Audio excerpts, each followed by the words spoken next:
Hey guys, I am really excited. When I put the idea for this podcast together, there were certain things that I really was excited about going over. I have a physicist coming on pretty soon from UC Davis.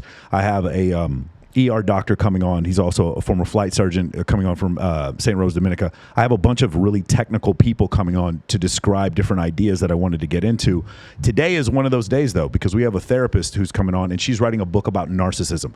One of the fascinations I've had probably over the last decade is type B personality disorders. And that includes sociopathy, antisocial personality disorder, sociopathy, or borderline personality disorder, narcissism, or histrionic personality disorder. And it's one of these things where, me living in Abu Dhabi, me living in Dallas, me living in San Antonio, Los Angeles, Las Vegas, Atlanta, all these different places, I would just notice certain people who had a ton of charisma and absolutely no ethical backbone whatsoever. And I always wondered, what is that?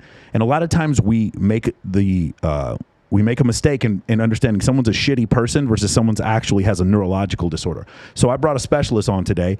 She is a marriage and family counselor right here. This is Miss Jamie Lynn. How you doing today, Jamie? Hi, guys. Good. Thanks for having me. It's now, this is really interesting the way we met. So you're actually also a model. I met you at a photo shoot. Yes. Yeah. That was so random. Yes, right? definitely was. We just kind of started talking. Yes. And you're like, what do you do? And I was like, I'm a therapist. Yes. I don't know what I'm doing here. Well, I talked to you for about 30 seconds. I could tell she had a pretty high IQ. I asked her what she did. I didn't know if it was a nuclear physicist or what, but she turns out she's a marriage therapist. Now, if you see her and you realize that she's a marriage therapist, what's the first question you had? So Kindly Myers and I were at the photo shoot also, and we both asked her, we're like, what is it like for you being a marriage therapist? Yeah. Well, I mean, it's just like a regular job. It's just like anything else. I think most people probably wouldn't, when I say therapist, what I always get is, massage therapist. That's always kind of the go-to what I get. And no, I'm actually a licensed marriage and family therapist. And I think people are surprised by that because, unfortunately, they don't, attractiveness kind of disqualifies you from having a position of authority. You, sometimes. Not me. You. Definitely not me. So that was the first question because my friend Kindly, she's about to get married, and we talked about this. Kindly loved the idea of having a super attractive marriage therapist, but some other women are not happy with the idea of having a very attractive marriage therapist. Can you talk about that? Yeah. So I've had, it doesn't happen often, but I have had situations where, I do get appointments for couples, and I've had, the women refuse to meet with me, and I've had women literally get up and walk out of my office. Not her. And they won't let their husbands come see me or anything like that. But but I do have a lot of couples that I do work with that I do vibe with, and we do have a good working relationship. So it's not everybody, but there are those outliers where they're just like, fuck that. And you mentioned before sometimes the husbands come to marriage therapy and then they ask for the digits afterwards. I have had. Well, I mean, they're not. I've had guys hit on me. Yeah. Not necessarily that they're there. I haven't had a guy get marriage counseling and hit on me, but I've definitely had many clients ask me out on dates or, they'll give me gifts. Oh, wow. Yeah. Okay. Yeah. So, and you and I have talked, and one of the things for me is I'm always about the science, and that was very clear to me when you and I had discussions. Yes. Because I have a problem that I shared with you, and the science was something that you were able to share with me. So I can tell you she's a very good therapist. So from that standpoint, what made you decide to get into therapy? Were you doing something else before? What made you make this transition? Honestly, it just really kind of found me. It wasn't something that I was actually trying to do. It was in high school. Okay. Actually, it's how I kind of stumbled upon it, and I really did stumble upon it. I didn't know what the fuck I wanted to do. And I remember I had to do an iSearch paper. Okay. And basically, it's like a career search paper, and I was like, I don't know what I want to do. And so I looked at the girl in front of me, and she had Psychologist. And I was like, well, that sounds good. I'll pick that. But then I actually did the research for the paper, and I was like, you know what? I think I'd actually be pretty good at that, and I stuck with it. And then I just kind of started attracting these opportunities. Yeah. I didn't seek them out. They just kind of found me. I found myself in positions where people would share with me, or I just kind of was like a natural helper or healer. I was just always attracted to things like that and just kind of gravitated towards that profession. Okay, for lay people out there who don't know what these words mean, because they get thrown around a lot, the difference between a psychologist, a psychiatrist, and a therapist. So a psychologist is somebody that does like a lot of testing. So they'll do like personality tests. They can oftentimes be in like a teaching profession, things like that. It's just a different degree. Almost like a research specialist, exactly. Right? So they're dealing with the science of psychology. Absolutely, like a lot of polls, things like that. Okay. A lot of like data, stats, research based. Psychiatrists, so those are like MDs. They are a doctor. So you have to get a medication degree, and then you have to learn more about the brain science and the biochemical component of psychology and how certain chemicals affect your brain. They're the ones that actually prescribe prescription medication. And then there is me, where I'm not a doctor, but I am a licensed therapist. So you have to get, obviously a higher level of education, like work that you have to do post-masters, licensing, credentialing, like all that kind of stuff. And this is where you're doing the day-to-day with people. You're actually like meeting with them regularly, usually once a week, and you're the ones that they have the closest personal relationship to. Okay, so like where the science of psychology, the rubber meets the road, would be a therapist dealing with people on a daily basis. Therapist is the relationship. Got it. I mean, that is 90% of what I do. It's not about what I know. It's about how I am with people. And it's knowing all the ins and outs of their life, and it's connecting with them on an authentic level. So sometime in high school, you realized that this is something that you were attracted to, and it just drug you. No other career field. This is kind of your one thing. I didn't switch it up when I was like I think I wanted to be a model when I was like really young. Yeah. But no, like this is really kind of what I stuck with, and I wanted to be a speaker as well, and so I'm still on obviously that's something that I want to do more of, and I wanted to write a book, so I'm doing all of those things. So like Neil deGrasse Tyson would be a science educator for astronomy and physics. You want to be an educator for psychology. Absolutely. I want to do TED Talks. I want to make this stuff really like relatable, and I want to make it really simple, because I think that we overcomplicate things. Yes. And it's just like, no, like we can really kind of break this stuff down and make it really applicable. Yeah. And like meaningful in people's lives. We don't have to overcomplicate it. Okay, so now you're bringing up a great point as far as like making it relatable. Yeah. So I don't have a degree in psychology. I have I studied physics and business in college, and I was a U.S. military officer. So I don't have any real background in this. I just read a lot of books about it. But the difference is, I have to deal with this regardless of whether or not I have an education in it. I work in a this is just a theory of mine, and you can maybe disprove or prove my hypothesis. I have a belief that individuals who are low empathy individuals, and we'll talk about maybe they're borderline, or maybe they're narcissists, or maybe they're sociopaths. I believe these people are attracted to places like Los Angeles, Las Vegas, Miami, New York, Chicago. So whereas the average in the country may be, and it's of course this is a very difficult disorder. We're going to talk specifically right now about antisocial. This is a very difficult disorder to diagnose, so we don't know. I've seen anywhere between 4.2 and 3.3% of the population, and I've heard even numbers crazier than that, are sociopaths. But I believe in Las Vegas, we're talking 7, 8, maybe 9% of the population, which sounds insane when you think about it, 1 out of every 10 people. But when I go back and I think about it, the number of non-empathetic people I've met in this city, especially in Los Angeles, that sounds about right. So what do you think about the fact that people, and even someone who has borderline personality disorder, somebody like that, being attracted to a place where there's high status and a lot of money? I think they're natural. I think they're naturally going to be attracted to places like that, like higher traffic places where they're going to be seen, places where they're going to be noticeable, because it meets their needs. Yes. Those are qualities that are going to be attractive in those personality types. So you're naturally going to be more flooded and see that. Whereas like in a rural area, like you're not really going to see a ton of narcissists hanging out like in with the cows. You know what I mean? In Des Moines. Like that's not going to be attractive to them. They're not going to get that narcissistic supply in a place like that. They're not going to get the attention, the validation, all those things.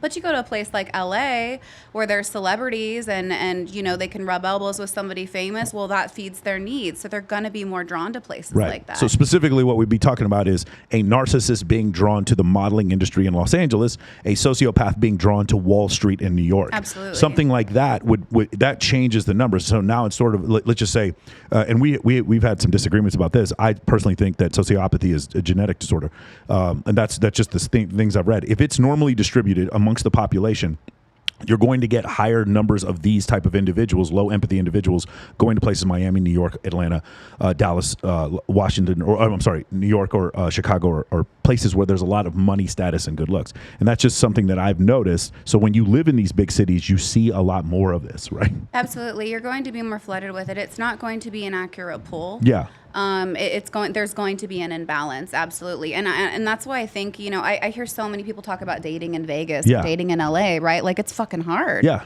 You know, it really is, because it is a unique atmosphere. Yes. It is not your typical run of the mill atmosphere. The jobs here, they're fucking model jobs. They're not regular jobs. Right. You know what I mean? So the standard changes, the personality changes, the people that are attracted to those positions, they're different. You have to have a certain level of, like, just character traits alone to even maintain a position like that. Yes. You know, so like it totally changes the pool that you're picking from.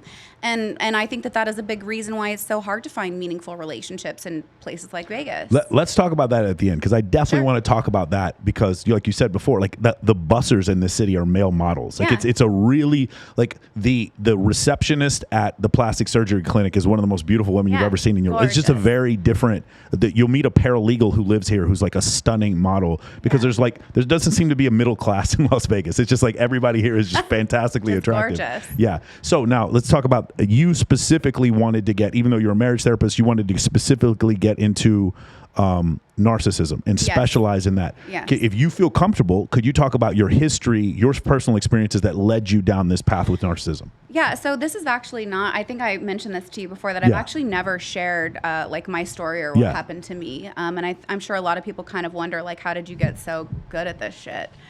Well, it's because I fucking had to survive it. That's why. Okay. So I didn't understand what was happening to me for a really long time. Most people don't know this, but I was married. So I'm a divorced, licensed and marriage and family therapist. It happens to the best of us, you know.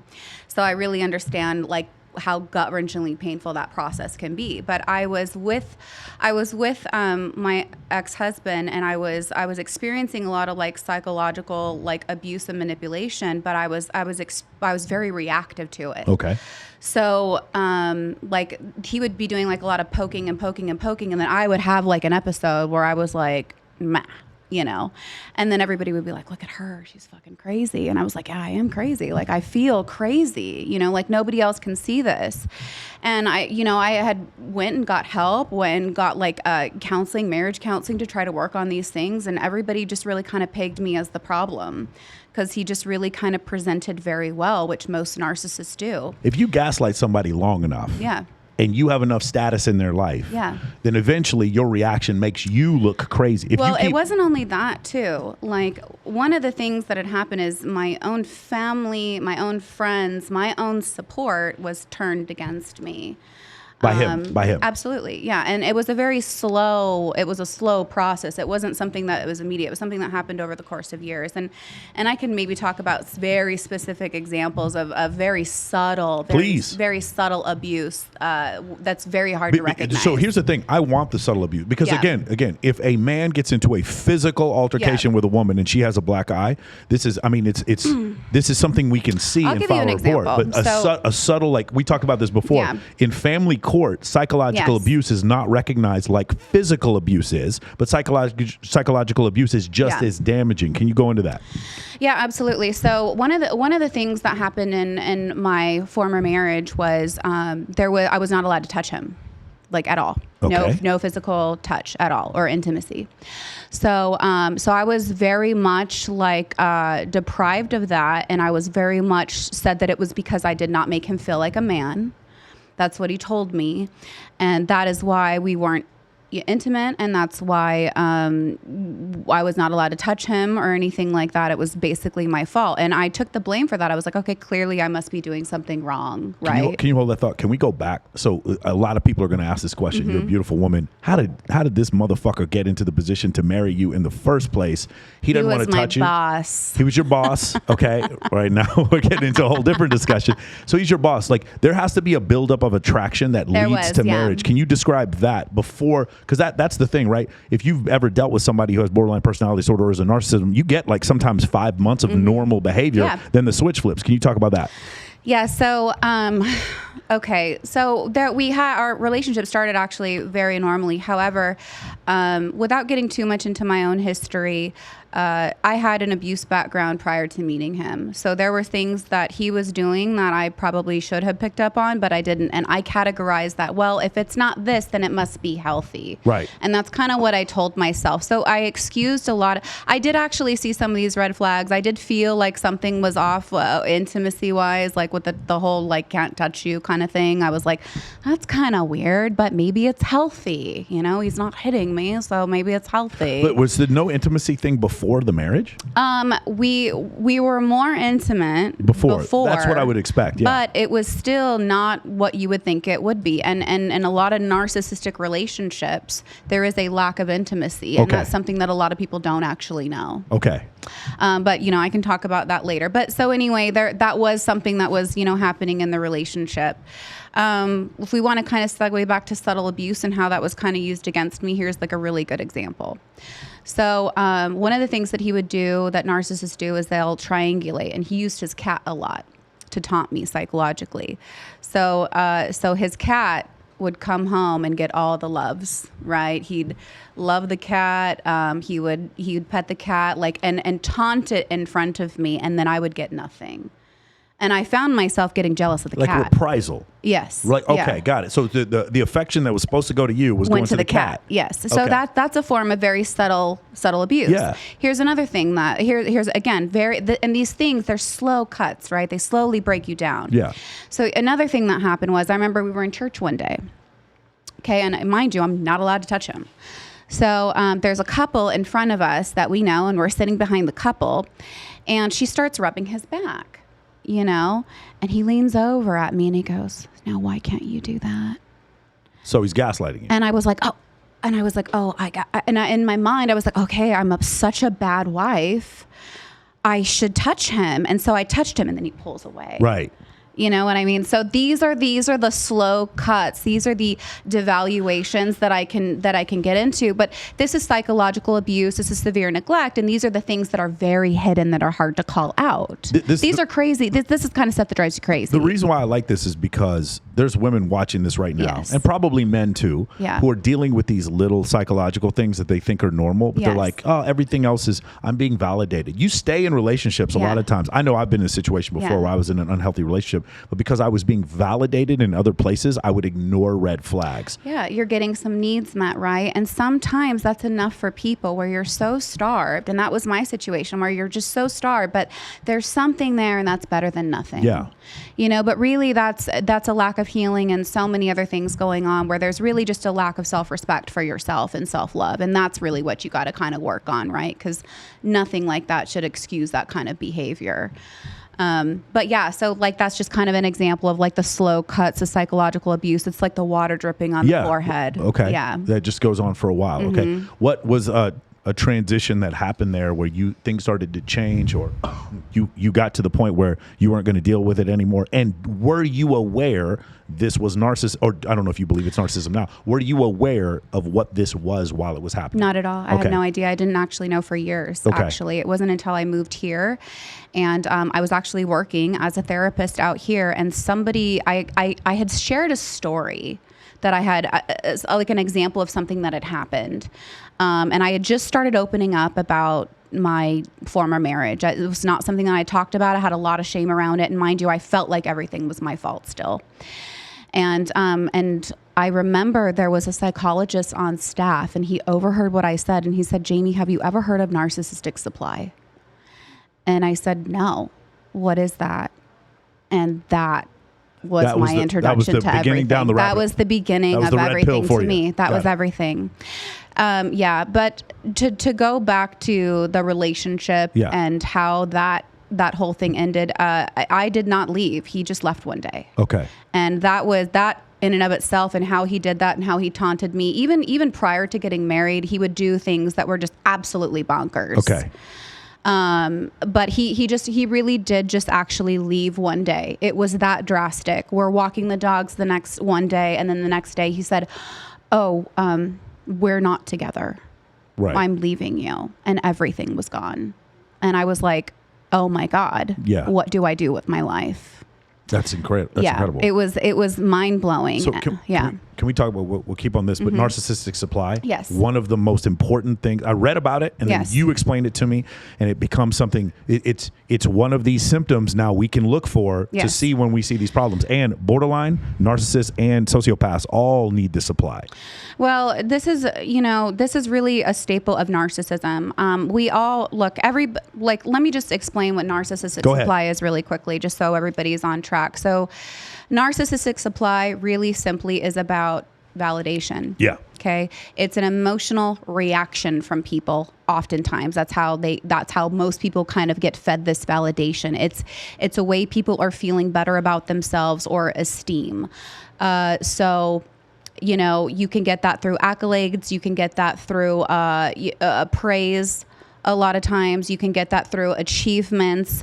You can get that through emotional reactions. That's one of the big things that narcissists love to do. And that could be a positive or a negative reaction. It does not fucking matter. You mentioned before about hypersexuality also. Absolutely. Yeah. Well, that's more kind of borderline-y, but absolutely, like hypersexuality. Another big one is the withholding of affection. Okay, right. Which was something that I was on the receiving end of. Like, it was just a complete withholding of any kind of praise, any kind of this, and that is narcissistic supply for them. Just the thought alone that they're depriving you of that is a reward for them. Yes. So you cannot have narcissism without having the concept of narcissistic supply. It is what fuels them. It is how they see the world. Everything, they don't look at you as a person. And that is probably one of the hardest things when I work with people for them to understand is that it's how a narcissist actually sees you. So you are an appliance. You are a microphone. Okay. I only need you if I'm going to talk into you. No empathy towards you. I have no attachment to you. I have no nothing. I only need you when I'm going to talk into you. And then when I'm not talking into you, I'm not thinking about you. I have no use for you. I'm going to set you down now. Okay.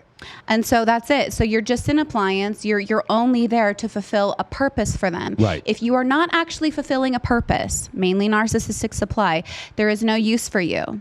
There is no attachment to you. There are no feelings for you. And people that are not narcissistic do not understand that that is how a narcissist sees you. They're like, well, how could they? I'm a person. I have feelings. I have this.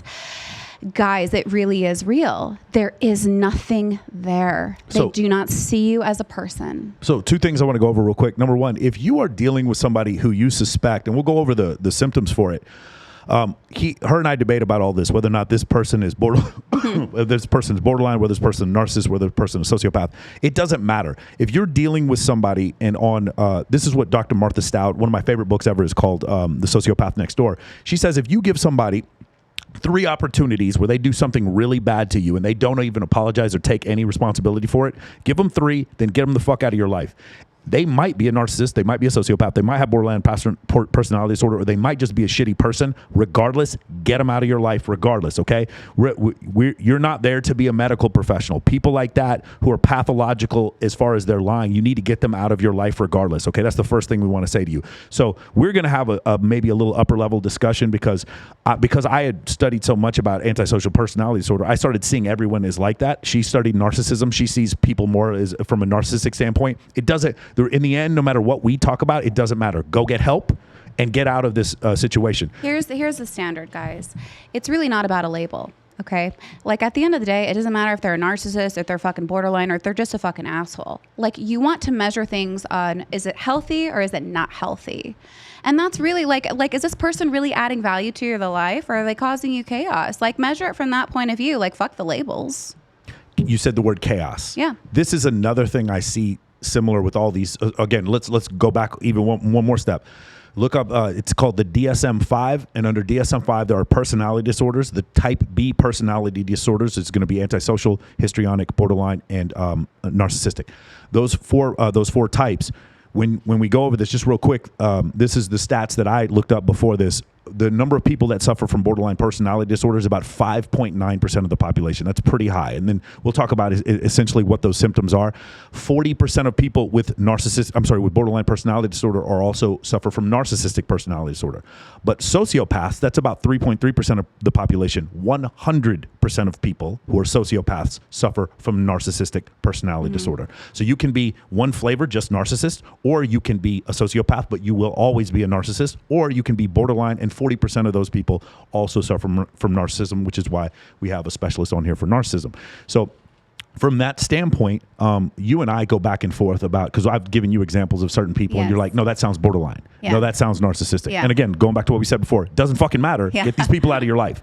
Doesn't matter. She lied because she was trying to manipulate you, or she lied because she does not have the neurological capacity to feel empathy, regardless of what the answer is. Shitty behavior, just shitty behavior. Get it out of your life. And let me say one more thing. If you guys do get the privilege, and I highly recommend Stop Walking on Eggshells by Dr. Krieger and Mason, and I also recommend the book Conquering the Sociopath Next Door by Dr. Martha Stout. One of the things that she says is, number one, if you can avoid. That's number one. And number two, talk about, you said gray rock, or being or not giving them narcissistic supply by not being reactive. Right. So one of the ways that you want to manage a narcissist in your life, like I would just recommend not having one in your life. Like that's the best way. But like what's the good kind of cancer? The one you don't have, right? I mean, so but if you do have to deal with a narcissist, like say you have to co-parent or you have children together, or they're your fucking boss, you really want to neutralize your emotional response. So, and because they can get narcissistic supply from literally anything. It can be an eye roll, a this, a that, any kind of disruption they are bringing you as a reward to them. So you just want to be like, yeah, no, okay. Very blank and just very numb, completely apathetic, right? Like you're just non-reactive, and so just neutral emotional responses. And you really want to watch your body language. You want to watch even just the little nuances that you can do, and you do not want to defend yourself. Okay, that's a big one. You do not defend or explain yourself to a narcissist. It's just kind of like yes, no, like that's it. They are going to put you in a position where you feel like you have to, but you really don't. You don't owe them shit. So less is more, and it's way more powerful, and it's just best to just you just really want to limit any interaction that you have, because if they're not getting that supply from you, they are less likely to come around. It's not going to be as rewarding for them to be around you. The specific example I heard from Martha Stout was, she said somebody comes over, you're in a custody battle with someone, and they come over and they yell, hey, I'm taking the kids. I'm taking the kids. Yeah. And the specific response she said is, you came all the way here to tell me that? Like, is that an issue? And then you're like, hey, I appreciate you coming all the way out here. I have some stuff I have to do. Thank you for stopping by. That's how she would react in a situation. Mm-hmm. This is supposed to be a thing. You said the word chaos. Mm-hmm. When I put chaos in your life, that gives me narcissistic supply, because it is one function of manipulating you. Well, it's your emotional reaction. Mm-hmm. That's the supply that they're getting. Okay, so they're going to create chaos. That is, the chaos is not the supply. It's your reaction to it. Got it. That's the supply. It's the fact that they caused you pain. It's the fact that they disrupted your life. It's the fact that you have to redo something. It's the fact that they inconvenienced you, and they get to step back and they're like, oh, I enjoyed the show. This is my entertainment. Yes. This is my reward. I get to come in, I get to stir the pot, and then I get to watch what you do, and then I get to go back to my life while you crash and burn, and that's the supply. And then that's why, it's so exhausting to be in these interactions with narcissists, because they'll drain you dry. They'll drain you of your energy, because they're constantly introducing these things. And when you're reactive to it and you're giving that supply, well, that's giving them your energy. And so that's why we talk about going gray rock. That's why we talk about neutralizing your emotional response, because it's a way to conserve your energy, and it's a way to starve them basically of that supply. But yeah, in a situation like that, I probably would have done something similar. I don't even know if I would have said that much. I probably would, I love to do things like this. No. I love shit like that. Here's the thing. Now you may be saying, I'm acting like a sociopath towards a sociopath, or I'm acting like a narcissist towards a narcissist. And you kind of are. You are. But the thing you have to understand is, I rescue cats, man. and I work with a bunch of charities. If you're a sociopath, you are coming for me. I know another guy. He was in a relationship with this girl. She just runs off, and turns out she has a family somewhere else. Like the whole thing was just made up. Yeah. And I knew another girl who was a psychopath who literally was attracted to this dude because she saw. Wait a second, I got a John here. I got a trick. I got a mark. You understand what I'm saying? Mm-hmm. People who are very empathetic, and I'm assuming you are. People who are very empathetic. We're the ones. I have the most supply to give. Yeah. I'm gonna give you the reaction. You ooze it. Well, see, there's certain traits that are very attractive qualities to narcissists. They're not drawn to everybody, guys. Right. And I could go off on this, but narcissism is a spectrum disorder. Like everybody has narcissistic traits and tendencies, but there are certain things that will qualify you as a narcissist. There are certain markers that we look for. Everyone has some level of narcissism. Of course. Otherwise, you don't get up in the morning, you don't do your hair. Of course. But narcissistic personality disorder is different. Yeah. Narcissistic personality disorder is different, and being a narcissist are two different things. And there are different markers and traits and features that we look for that will qualify you as one or another. Same thing for an empath. An empath is also a very different type of person. It is not your average run-of-the-mill person, just like your narcissist is not your average run-of-the-mill person. An empath has highly desirable traits. So they are natural givers. They are natural healers. They have these, an empath will do a lot of projection. This is why they're always shocked when they're dealing with a narcissist, right? So they're like, well, if I'm honest, well, then this person will be honest. Well, if I'm loyal, well, this person will be loyal. Well, if I'm trustworthy, well, then this person will be trustworthy. And they're shocked when they don't get that back. Well, that's because you're seeing it through your lens. Now, a narcissist doesn't see it like that. They're seeing it through their lens of you're an object, you're this, you're that. And an empath is like, I'm a giver and a healer and I just love everything, And then there's the people in between, and we're all kind of like on this like empath, narcissist, and then there's that in between stuff. And we can all have some of each, but you tend to have more empathic traits and tendencies than you do narcissistic, and myself the same as well. Like you'll see people in healing professions tending to be more empathic people, right? Like you gravitate towards that. Like it just calls you. It is what it is. So a narcissist can extract a lot of supply from an empath, because if an empath is a healer, right, and a narcissist has a fucking problem, oh my God, well, the empath will just fucking die trying to heal you. And a narcissist will just be like, yeah, keep dying. It reminds me from astrophysics, a black hole next to a star, and it's sucking the corona off of the nearby star, and you see like this figure 8 swirl that's going into the black hole. That's what it kind of feels like, because that is 100% what it is, and that's a wonderful analogy, because it is absolutely draining you of your life force. Yeah. It is draining you of your energy. Narcissistic supply is your fucking energy. Yes. That's why you feel so drained. The other thing is the black hole gives nothing back. It goes in and nothing ever comes back. Yeah, and let me just say this, like you can give and give and give and heal and heal and heal, and it will never fill up their cup. Yeah. Ever. Exactly. Okay, incredible. I had a saying from some of my clients from Men of Action. My saying was, all burglars lock their doors. Yeah. Right? Because they're there's this one guy I used to deal with on a pretty regular basis. I don't know if he's a narcissist or what he is, but he had a lot of those tendencies. And I remember one time, I knew this guy was married with kids. This girl asked me about him. She goes, hey, can you tell me about so-and-so? And I was like, oh, yeah, man, he's a cool guy. He's got some kids. He's married, so-and-so. This dude calls me up. He goes, why are you telling this girl I'm married with kids? Bro, we're all playing the same game here. Whoa. And I'm like, motherfucker, no, we're not. I didn't know that I'm supposed to be married with kids and lie so I could fuck women. I did not know that was the game that we're playing. But to him, we were all playing the same game here. Yeah, he couldn't see anything other than his like point of view. So now just imagine this. And I don't know the best way to explain this, but if you've never experienced empathy, right? An example I like to give is if I saw a child crying on the side of the road, there's going to be this parasympathetic, neurochemical reaction that I'm going to get that's going to make me, oh man, I need to see what's wrong with this child. You will notice that Homo sapiens throughout history, if you took Homo sapiens from 200,000 years ago and you put a crying child on the side of the road, they would behave the same way. This is just an evolutionary response we have. A sociopath would see the child crying and look around and see if anybody watched. And if people were watching, then he would do the same thing that you're doing. A sociopath has to mimic empathy, or a narcissist has to mimic empathy because they've never felt it. This is something that's really hard for people to deal with, and I'll tell you why. This is just a theory that I have. Gregory House on House MD, right? Walter White on Breaking Bad. Mm-hmm. who's the guy? Is the star of Mad Men, the main character? Do you remember? Tony Soprano on The Sopranos.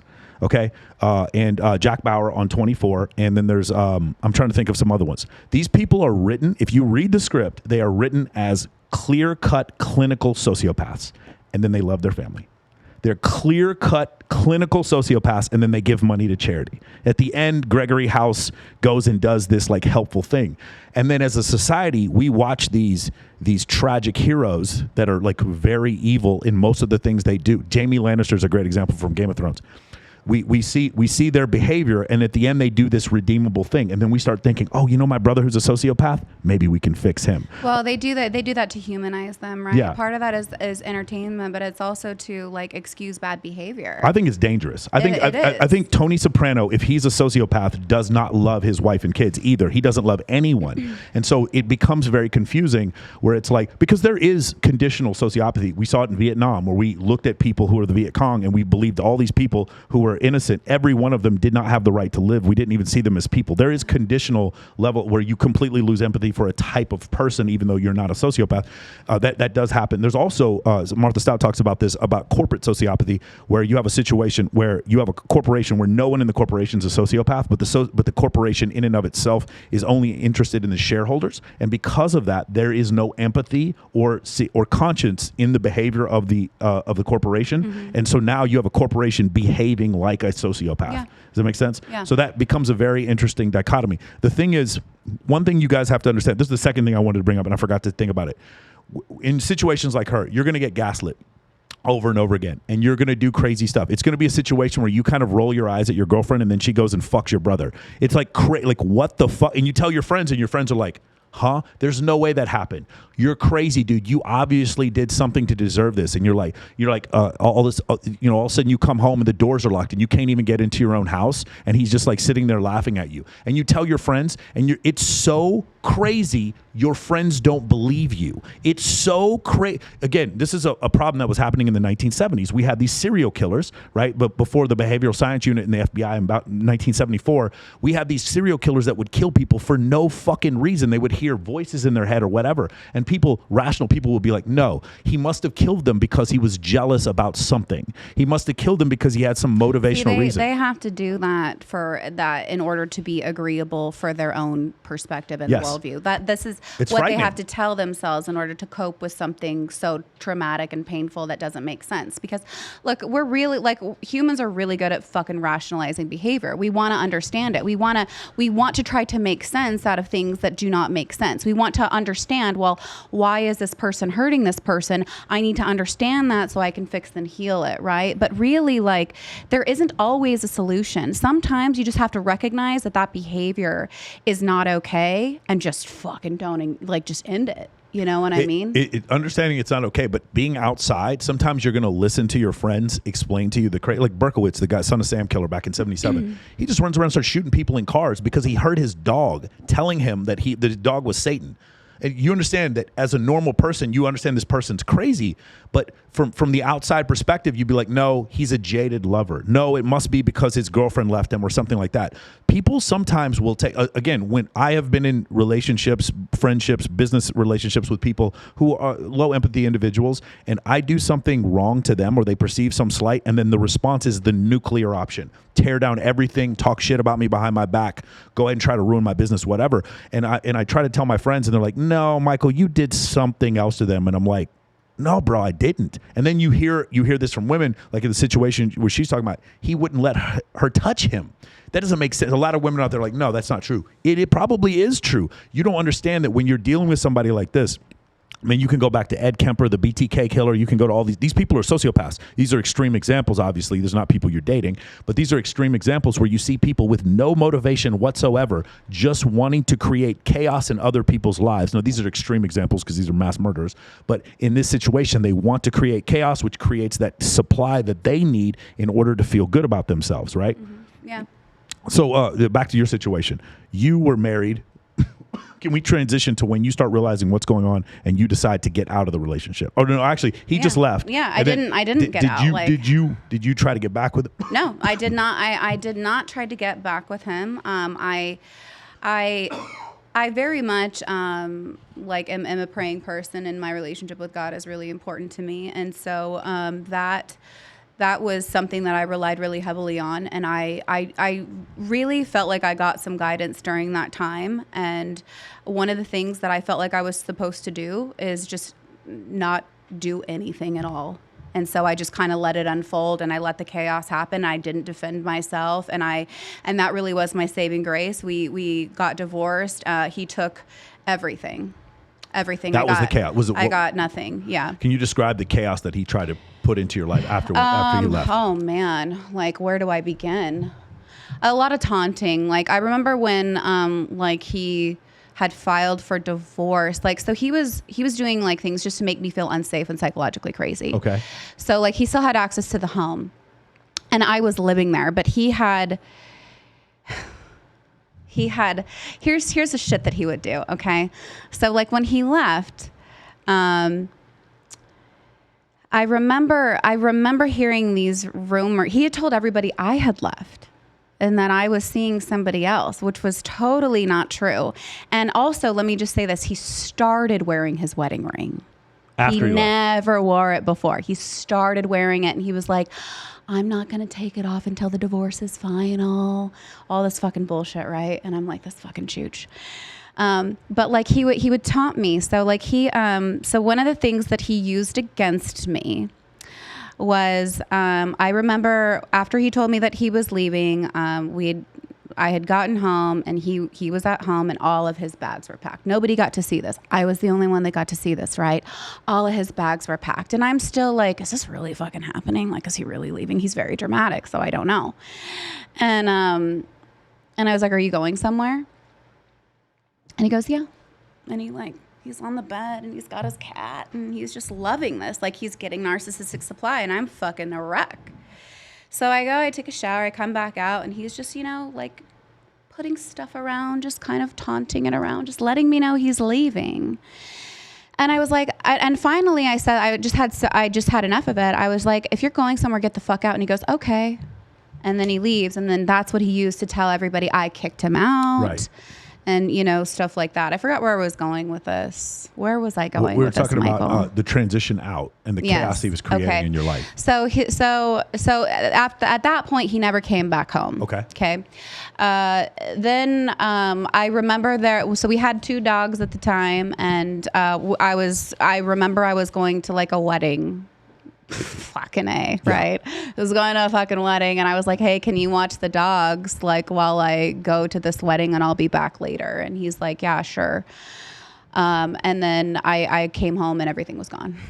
Yeah. Everything was gone. Your stuff too. Yeah. Well, I mean, he left a few things, but it was just a way to like coming back from this wedding and just seeing the emptiness of it all, So again, just anything to create woundedness. I remember him like coming back one day and with a bottle of wine, like saying, let's celebrate the divorce, like just anything to fuck with you. It was always some crazy thing that I was managing. But this behavior had been going on for a very long time. I remember when we were getting married, when we got engaged, there was some crazy shit that was happening at that time where we almost didn't get married. And I realize now in hindsight that was all narcissistic supply, that he was using that to threaten me to, I'm not going to marry you unless you act right, and I'm going to take it away, and just constantly dangling that in front of my face. Have you ever had a situation where he does some horrible shit or says something horrible to you, and then a few minutes later comes back and acts like nothing was wrong? All the time. Yeah. So that's another sign I think people should look for.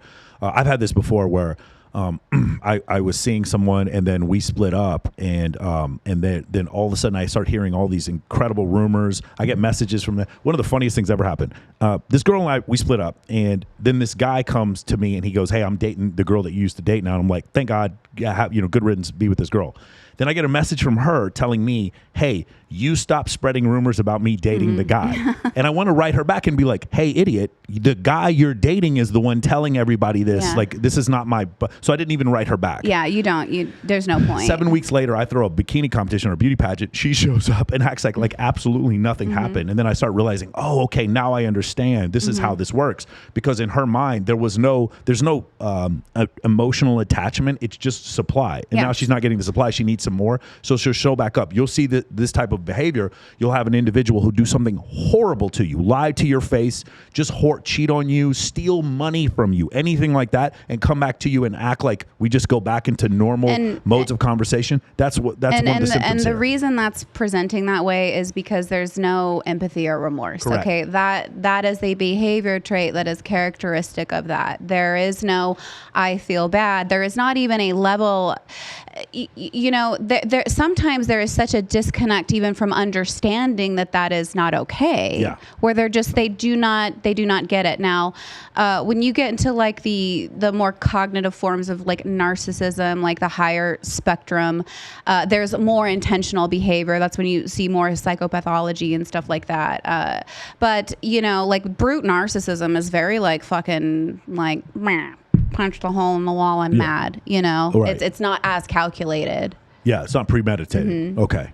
That's incredible. I mean, just some of the discussion. I'm telling you, there's a lot of people, and probably not the most of you out there. Some of you are probably like, I've never dealt with this. Or you've had a friend in a relationship and they tell you, hey, how these things ended in a crazy manner. Give them a little bit more berth. Give them a wider berth. Maybe you should listen to them a little bit more, because I've seen so many examples of this before. The other thing that I've noticed is that if you have one of these personality disorders and you're unusually attractive, man, you can go fucking far. Oh, you can go really. So this is another thing that makes it really scary, is that if you are a guy and you're just a regular dude and you have some sort of personality disorder, a lot of times you're going to get fished out for it. But if you're an incredibly attractive female or a really attractive guy, or maybe a professional athlete or something like that, you could get, like, if you're an incredible basketball player and you're a narcissist and you make it all the way to the NBA, nobody's going to stop you from being a narcissist. Like, no one's going to stop you from where you're going. And so what I've found is that if you have like, give an example, Marilyn Monroe had a diagnosed psychiatric disorder, and Marilyn Monroe's mother had the same psychiatric disorder, and Marilyn Monroe's grandmother had the same psychiatric disorder. And she still got all this work because she's a fantastically beautiful woman. A lot of times you're going to see that. You're going to be like, I don't understand how this person made it through life. And a lot of times it's because they're really attractive or have high status or some talent. Well, I think that can help. But one of the things that is very characteristic of narcissists is their charisma and their charm. Yes. They are very known for that. Like, one of the things that it's so important to demystify is how people get into relationships with fucking terrible people like this. It's not because they're terrible in the beginning, guys. It's because they're fucking great. That's why. Like, they didn't pull the wool over your eyes. They really were like consistently kind of like great. And there are things about them that are really actually nice and likable. Like, we can't put them in the all bad category. Right. You know, there are things about these personalities that do serve us, that are nice to be around. So a lot of narcissists are extremely charming. They're funny. They're likable. And that's how we end up in relationships like this. That's why they're successful. They're also like usually driven people. And then it's over time, you'll see the pattern of behavior where these other things pop up. But we overlook those things because these other things are so attractive to us. Yeah.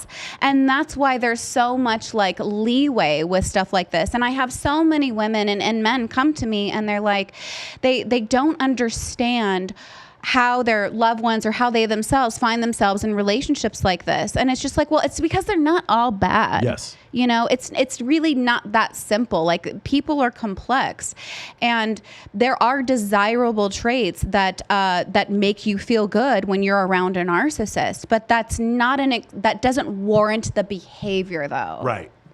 Okay, so this is another thing. I had a girl come to me the other day. She goes, "Oh, I can always tell when they're a sociopath." No, you can't. Okay, so here's the thing. At every episode, I always bring up an example of evolutionary psychology. I say that anything that is pervasive amongst Homo sapiens has to exist somewhere in evolution. So now let's look at this. If you could tell someone's a sociopath, borderline, or narcissist, then that would no longer exist in the population. Yeah. Let me say that one more time. if there was some way to tell someone had a type B personality disorder just on the rip when you meet them, then no one would have a type B personality disorder, because we would lock these people up and we would not mate with them. That eventually those traits would be out of the existence. I'm just going to give a different example. She's talking about narcissism. One of my favorite books is The Murderer Next Door by David Buss. By the way, I recommend every book by David Buss. And he talks about where does sociopathy come from? I know we're talking about narcissism, but we're just specifically going to talk about sociopathy here just for a second. Why would something like this, where people have no empathy or remorse, have no impulse control, and have no inability to maintain friend groups, why would something like this exist in evolution? Why would evolution select for something like this? So just imagine about tribes of about 150 people. Let's go back 50,000 years ago. What would happen is you were mating with people in this tribe until it grew to a certain size, and then the tribe would bifurcate, and you'd have two tribes of about 150 people. You'll notice 150 is about the size of most military units. It's about the number of people. Some people say 115, some people say 150. It's somewhere around that area, where after you get to that number, then you can't remember all the faces and names of people. So you have this tribe of about 150 people. And then there's another tribe of people that are a threat to you, and you have to survive. There's maybe 100,000 Homo sapiens on the planet. There had to be someone in your tribe who was willing to go to the other tribe and pick up rocks and smash people's heads while they were asleep and not have any nightmares about it. Yeah. There was an evolutionary necessity for individuals like that, and they have existed throughout history. Read about Cain and Abel. Read about Genghis Khan.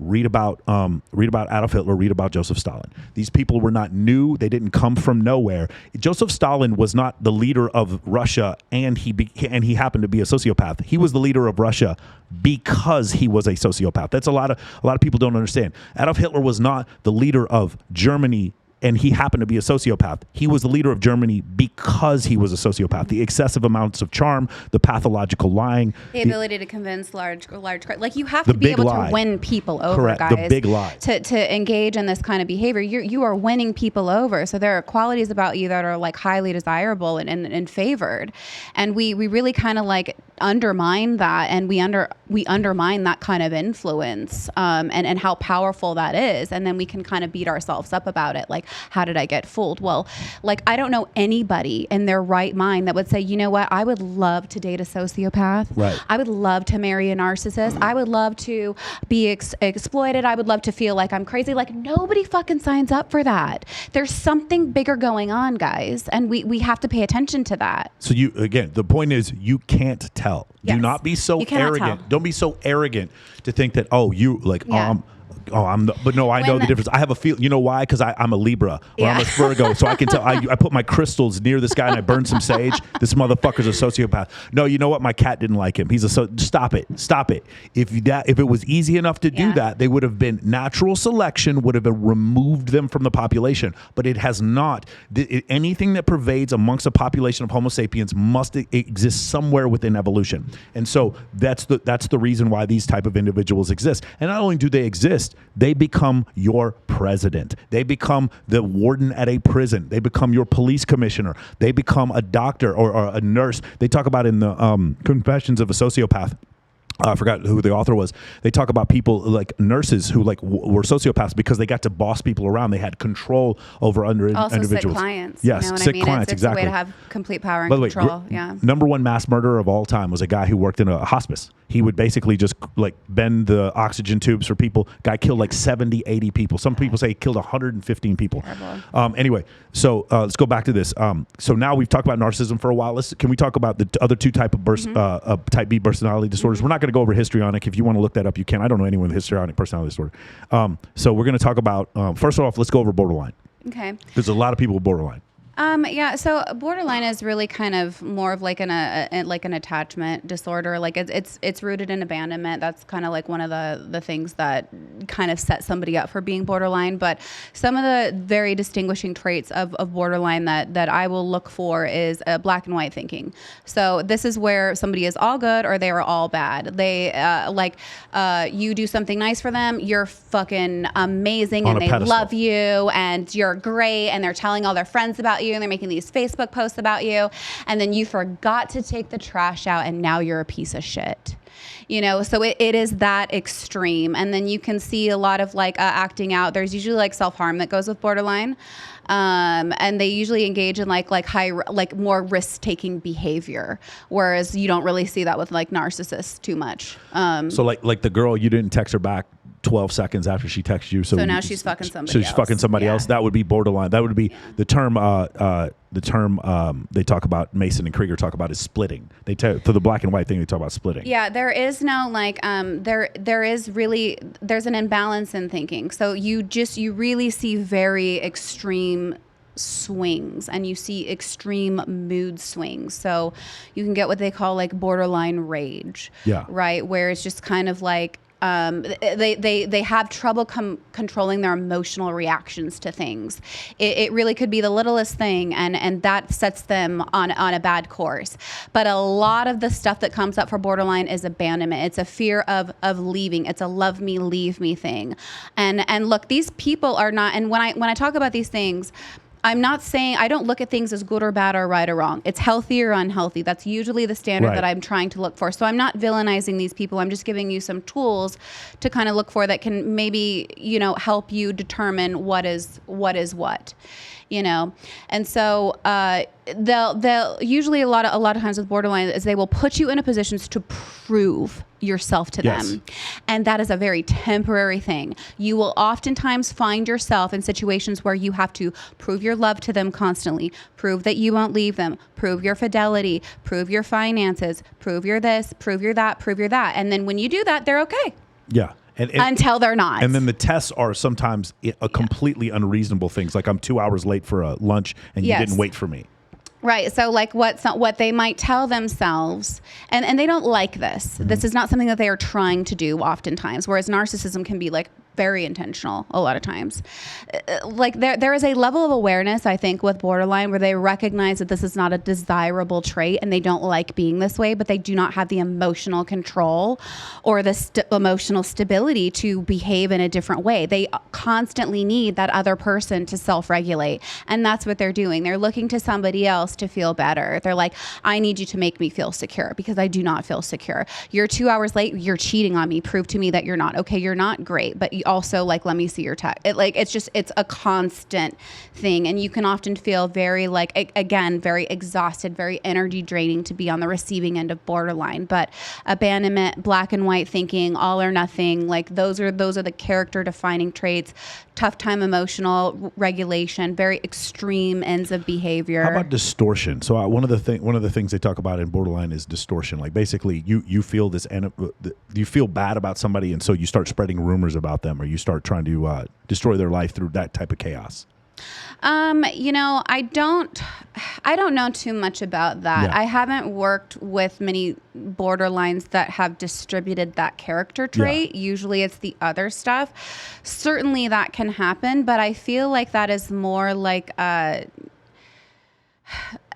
look, if that did present, it's just again a way for them to self-regulate. It's a way for them to like Your ex-husband saying you're the one who left him. That's what I Yes. mean. When I say Yeah. distortion, I mean like that. Okay. Right? Yeah. I mean, like, for instance, I've been like in a situation. I I was in a situation specifically where I was cheated on, and that person kept saying I was the one who cheated. Distortion like that. That's what I'm talking about. Okay, so delusional is what we would call that. But then. I think they're fully aware of the fact that they weren't cheated on. I think what they're telling other people so they can become a victim. Well, yeah, absolutely. So that's like a secondary gain. Yeah. Is what we would like refer to that as. Yeah. So like you're getting gain Mm-hmm. or a reward, an intrinsic reward and validation from being victimized. So you're getting a reward from getting care from other people because you're so wounded. Yes, absolutely. That's more delusional than distortion. Okay. Is how I would define that as, where they are oftentimes believing their own lies, or they're actively engaging in something that is a lie, and there is no wrong attached to that. They would pass a polygraph if you put one on them because they've taught themselves to believe this lie. I don't even know if they believe it. It's just that it's so not an issue, it Got it. wouldn't read. Got it. It just doesn't matter. They have no empathy, so the lying doesn't It doesn't hurt them. matter. Got Like it. it's not even wrong. It's just like even if there's a level of awareness where it's a lie, it wouldn't necessarily read because it's not going to have that biochemical reaction Yes. that a lie detector would pick up on. They're cool as a cucumber. There's Yeah. there's not a problem. Can you the confusion between borderline personality disorder and bipolar? So bipolar is a mood disorder. Yeah. Okay. Borderline is a personality disorder. So there's type 1 and type 2 borderline personality disorders. And one of the main things that we use to define bipolar disorder is mania. So what we see with mania is we see a lot of like hyperactivity. We do see like more risk-taking behavior. So this would be like somebody taking a credit card and spending like 10 grand.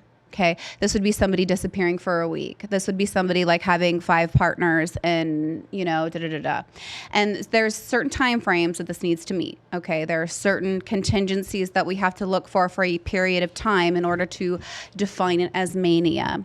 Okay. So that would be bipolar 1 is you have to have a period of mania along with a depressive episode, a mood episode. So you're seeing a low, and then you're seeing a high, and that high needs to be maintained for a specific period of time. How short or long can these cycles be?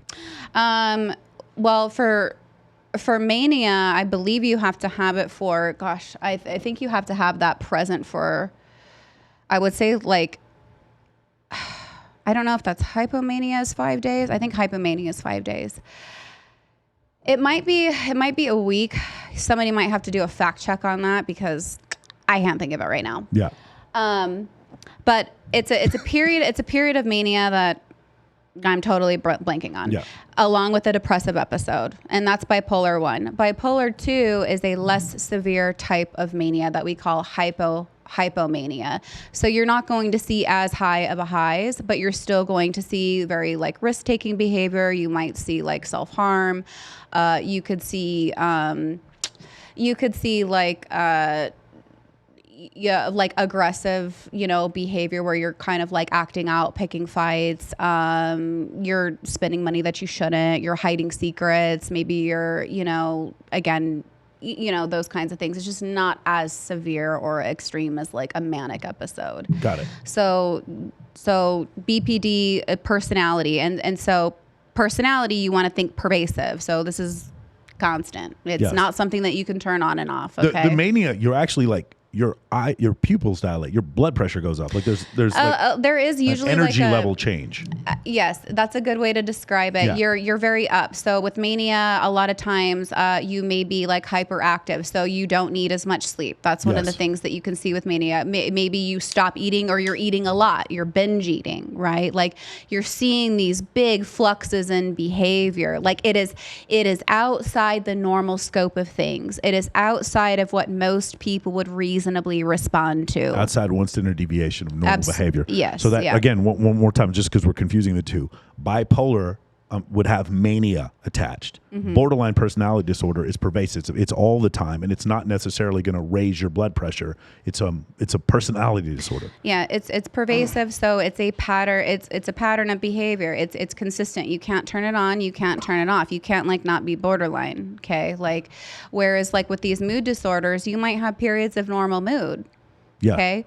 But say you're having a low and you're having a high, like you only need one episode of mania and then you can have a depressive episode for 6 months and still be considered bipolar. If you meet that mania criteria, you're bipolar 1. The other thing is there is medication for bipolar disorder, but not for borderline. They do try to treat borderline with like bipolar medication. Mm-hmm. Again, this is not what I am an expert in. I am not a psychiatrist and I don't prescribe medication, but they do tend to treat BPD with some of the mood disorder stuff because there can obviously be like co-occurring disorders with that. And there's like a run over of symptoms, which, it can be very manageable, but a lot of bipolar disorder is very very manageable through medication, and these are behavior traits that are very uncomfortable for people that are, bipolar 1, bipolar 2. And then they're hard for extended friends and family to be around. Like most of the time, these people recognize that it is causing them distress. Yeah. Okay.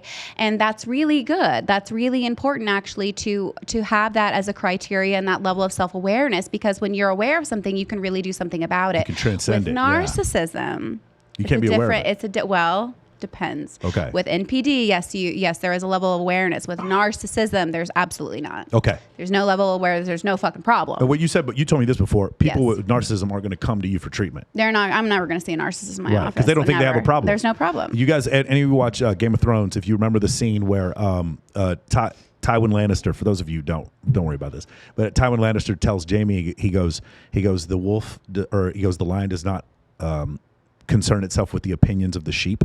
That's how a lot of times sociopaths and narcissists look at the rest of the people who are empaths. I'm a lion. You're a sheep. I don't have a disorder. You have the disorder of empathy for giving a fuck about what other people say, and I don't care. So they think that they're higher. They think that they're the next evolution of people. Yeah, so there's a difference between narcissistic personality disorder and then narcissism. So the DSM defines narcissistic personality disorder. Again, it's a pervasive personality disorder, but the key characteristic that makes it different from narcissism is that person they have all the narcissistic traits and tendencies. So they have a sense of superiority, grandiosity, an elevated sense of self, the need for external validation from other people, a sense of deserving the best, right? Like these are those character traits. There's many more, but those are just a few to just kind of help you like typecast it. So somebody with NPD is going to have all of those things. However, they're going to have this one difference. It is causing them an impairment in their life in some way. That could be socially. That could be occupationally. They recognize that there is something happening with these character traits that is causing them internal distress or social or occupational distress. And that is how they measure it. And if somebody if somebody has those traits and they can recognize that there's something about that causes them distress, that is now NPD, okay? Somebody with narcissism does not view narcissism as being a problem in their life at all. It is something that is amazing, right? There is no problem because they are above a problem. They can't recognize that there's a problem. There's no introspection there. There's no internal distress. So if there's no internal distress or outside distress, then that is narcissistic. So I hope I cleared that up. No, Yeah. that makes a lot more sense. That's terrific. Now, there are treatments for borderline personality disorder. There are people who have actually said that they've been cured of it. Yes. Because again, it goes back to the longing and you need the abandonment issue. I really do think that there's a lot of hope for, these. Look, everybody's got fucking something. Yeah. You know what I mean? Like we all have a level of unhealthy to us. For sure. And so it's just kind of like, all right, well, what's your shit? And what do you want to do about it? Like some people don't want to work on it. Like I commend anybody that is able to take a really like a hard look at themselves and say like, okay, like, you know what? I don't like this about myself. I can recognize that I'm doing this. And I'm going to work on it. It doesn't mean that you have to be perfect. It's just like you're committed to improving, right? Like that's a beautiful thing. And so there is treatment out there for BPD. There is treatment out there for bipolar. Not a lot of treatment for narcissism. Okay, so that was the next thing I was saying. It is kind of difficult. Now, ready? Let's talk about the fun one. The fun one that everybody wants to talk about. Sociopath, psychopath, antisocial personality disorder. As far as the DSM is concerned, they are the same thing. So a lot of people are like, no. This person's not a psychopath, they're a sociopath. You thought the one was genetic and the other? I make a little bit of like a, again, this is not something I'm an expert at, but like some of the research that I've been listening to is they make a distinction between psychopath and sociopath, and the difference is just biological. So they're saying a sociopath is something environmental, so it's like a nature nurture. It's like more how you're raised, and then a psychopath is like biochemical. It's you just do not have that chemical component. You just did not grow up with that, and so and each one of those is under the category in the DSM of antisocial personality disorder. Okay, so this is also a misnomer because I know a lot of people who are very antisocial and they're like, I think I have antisocial personality disorder. It should be called antisocial personality disorder, but we call it antisocial. It is something that where you're against what societal norms are, but we call it antisocial because what's happened is when there was a movie came, the Bates Motel, Psycho. You remember Psycho? Right. Well, if you start making movies about people who are psychopaths where they're evil and you say somebody's a psychopath, they can never get hired for anything. And now you've used this pejorative and basically ended their life. So then we use the term sociopath, and the same thing happened with sociopath. It became a pejorative, probably around the 1970s. It became a pejorative where nobody wants to use it. So we came up with a friendly name, antisocial personality disorder. And when children are under the age of 18, they can't be antisocial personality. What are they called? So, well, it's called, there's two things that it could be called. Okay. So one is conduct disorder. And the other one is oppositional defiant disorder. Okay. But, so like what you have to do is you have to meet certain criteria to get these kind of like markers. So in order to be diagnosed with antisocial personality disorder, you can only diagnose an adult with that. Because developmentally there are criteria that the DSM But you also know logically that's ridiculous, right? A 17-year-old can be a mass murderer. There have been several. So like I'm just saying according to the DSM, of course, it's not something that we would be able to diagnose with somebody. But one of the things that you must have this in order to be diagnosed with antisocial personality disorder at 18. You have to have a history of conduct disorder. Okay. Which has to be diagnosed prior to the age of 15. Okay. Okay. And with that, you see oppositional defiant disorder. So that's, this is rule breaking behavior. This is stealing. This is oftentimes like conduct disorder is like, there's often harm to animals, fire starting, those are very clear markers of conduct disorder. John Douglas has a book called Mindhunter. There's a show on HBO about it. They talk about the triad. The triad for people who end up becoming sociopaths, who end up becoming serial killers, is harm to animals, pyromancy, and then there's some sort of really fucking weird relationship with their mother. It's something like that, or latent homosexuality. That's what they said, not me, but that's what they talk about in that book in Mindhunter. Yeah, those are very clear markers that must be present in order to get a diagnosis like that. And I don't see too much of that. Like those are kind of like hard to. Those markers are kind of hard to make, but like when they're there, they're there. You know what I mean? So from my understanding, it is a lack of impulse control, a lack of empathy, remorse, an inability to maintain friend groups. There's always there's a defiance with authority. That's the big one. Defiance with authority. That is the which is where the antisocial comes from. Absolutely. Yeah. So the big one is the rule breaking behavior. Yes. It's going against societal norms. It's fire starting. It's a harm to animals, and it's a defiance of authority. Like those are the big three. And also the pathological lying. Yeah, I mean that just kind of goes without. It seems to go with all of them. Actually. Yeah, I mean they're just they're gonna lie. They're not gonna be like honest. Do you what experience do you have either academically or anecdotally with sociopaths? Do you have any? Well, I believe I have met one. Mm-hmm. Yes, I believe I have met a sociopath. In fact, I have said this and mark my words. I was like, they're going to interview me on Dateline one day about him. Yeah. You think so? 100%. Tell me who it is. I don't want to tell you. Okay. You don't want to tell me. I can tell you after. I'm not going to say it here. But I have said this like after I was like 100%. Dateline is going to interview me about this guy. And they're going to be like, did you know? And I'm going to be like, yeah. I did, and nobody listened to me. Again, so now here's the thing. Now, her and I debate. I put a person A in front of her, and we have a debate sometimes. Is this person a sociopath, or is this person borderline, or is this person a narcissist? And the main thing, let me bring this back to us, right? You know what they say, if you're having thoughts of hurting yourself, hang up the phone and call 911. This is the same type of situation, right? If you're having thoughts where you don't know if this person's borderline or a narcissist or a sociopath, get the fuck away. Yeah. This is ready. If it's ticking that box where you're just kind of like that's enough, guys. Yeah. Like that's enough to be like, oh, like I'm trying to put this person into a narcissist or a sociopath or whatever, like that should be a fucking deal breaker. I don't know about you. You know what I mean? Like I don't really need to stick around to figure it out. Like I just need to know that that's not for me. I'm curious, these people with these personality disorders interacting with each other. I've seen situations like especially financial situations with sociopaths dealing with sociopaths. Yeah.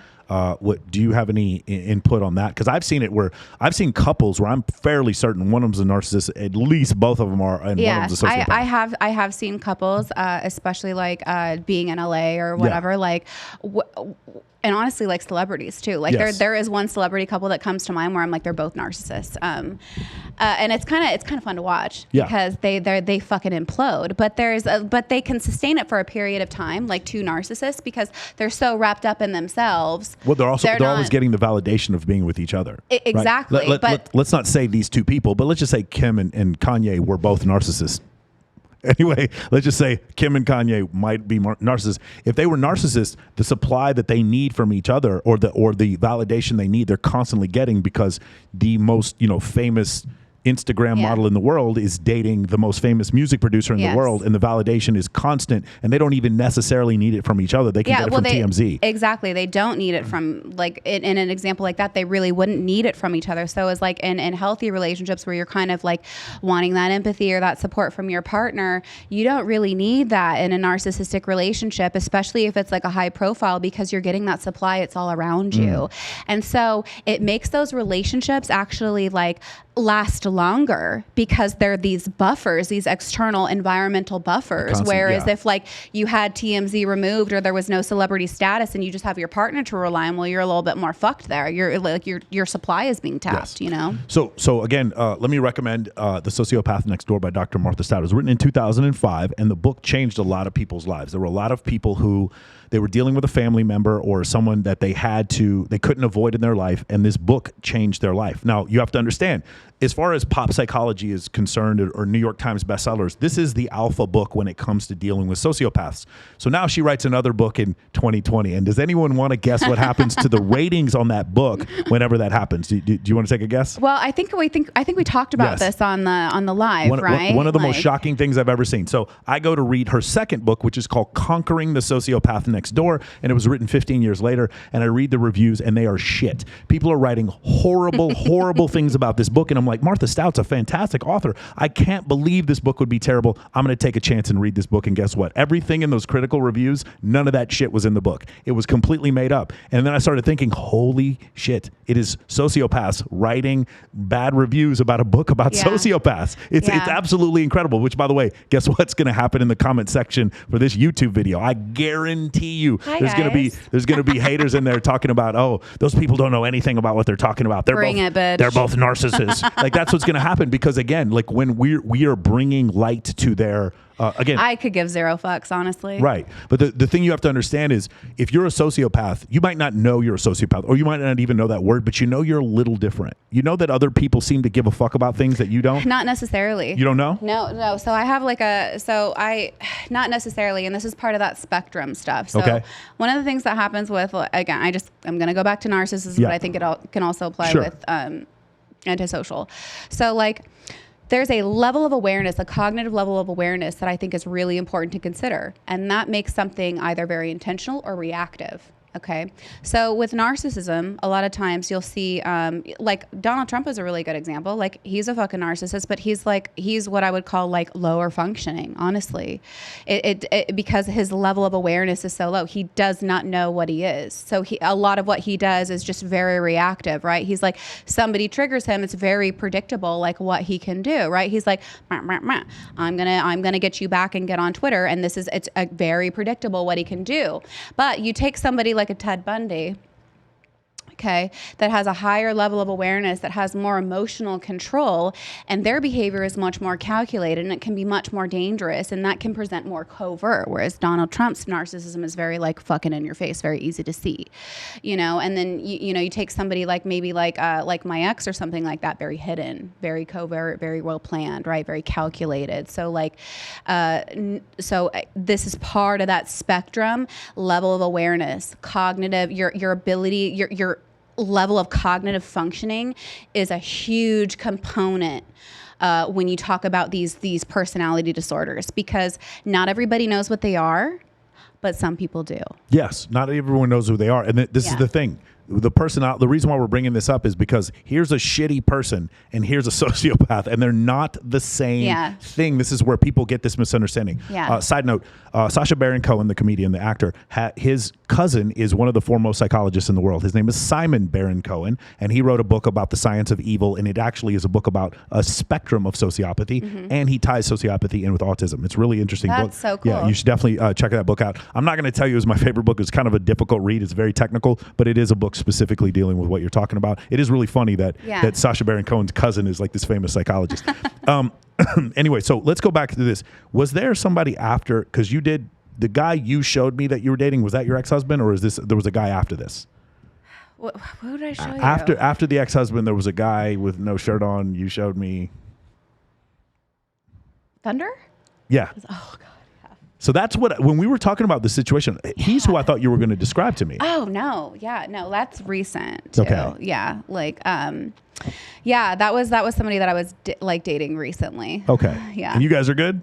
I don't really know. You don't know? I don't really know. Yeah. I'm not really sure what's happening there. Okay. I conflated two stories. It's my fault. Yeah. So, I mean, dating in Vegas, You never know. Okay. So let's talk about that. All right. Okay, sure. So now we're in this really weird situation where we're in a city where if you are fantastically beautiful, I know some really, really pretty girls here who are very smart, getting multiple master's degrees, like looking for a husband, completely honest, rescue animals, awesome fucking people.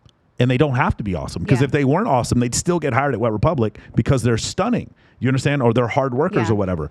The point is, like, if you're attractive enough, there's a lot of things. Like, LeBron James is not a sociopath, but if he were and he still could average, 10 assists a game, he's going to still play in the NBA. Like, there's still a place for these people. So can you talk about when you're here and you're dealing with people who are like, I tell people this all the time. There are obviously more attractive people in Los Angeles County than in Clark County, but per capita, we lead the world. Sorry, if you don't believe me, don't come here on the weekend. Come here during the weekday and just go out during a weekday and just see the locals. Everybody here is good looking. So from that standpoint, how does that make it difficult for you to be able to see? And also, you're dealing with so many people who take their physical appearance so incredibly seriously, not only from a fact of like working at a nightclub, now social media, right? Now I'm just a normal person, and now I sit there and post a picture of myself and I edit it to make myself look even better, and I get 1,000 likes from that, or 50,000 likes from that. I think it's really hard to meet somebody that wants a relationship, honestly, here, because a lot of people aren't looking for that, and people. I think there is just definitely like a fear of commitment, just in general, just in a general sense. I don't even think that's unique to Vegas, but there are a lot of like really amazing people that are just high quality that. Unfortunately, they're single because they can't, find that relationship, or the pool is really hard to pull from, or, I don't even know where to go with this. So let me take it in this direction. Yeah. Monogamy. Do you think it's a natural state of Homo sapiens? I actually do. You do? I actually do. I'm sure that there is going to be a million people that want to disagree with me on that. No, there's going to be a million scientific surveys that disagree with you, but go ahead. Well, I don't give a fuck. Okay. I guess I'm just kind of old school when it comes to something like that. I believe monogamy is what is natural state for you. I believe that. But I don't, but Homo sapien, I'm talking about the 300,000 years of Homo sapien experience. You think monogamy is the natural state? Maybe it didn't start that way. I don't believe that it started that way. I think that... You think it's that way now? I think it should be. Okay, again. So we're going to flip the switch here. We're going to have an evolutionary psychology discussion. I do this every time, okay? Evolutionary psychology is about what is, but not what ought. Okay. Right? Because evolutionary psychology, 50,000 years ago, the idea of human rights or the United States of America doesn't exist. We're just dealing as pre-Pleistocene Homo sapiens, and we're just trying to survive.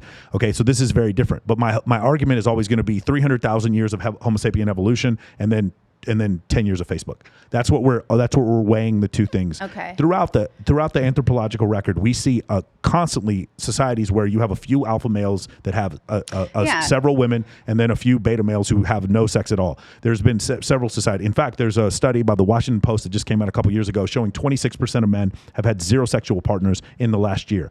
26% of men. Zero sexual partners. Zero really? sexual partners in the last year. There's another study where they go between men between Why do you ages think of that is? I would not have think. Why? It's obvious. Social media. It's obvious. So here's the thing. Do you think their options are just like limited now? Their options are totally limited because the problem is, like, I'm going to use an extreme example. If I go to Hugh Hefner's party at the Playboy Mansion, or if I go to Dan Bilzerian's party at his house, in Bel Air, if I go, or the house he has in Vegas, if I go to one of these parties, what's happened is, like, I have the most attractive women who have been sucked out of all these different systems and environments.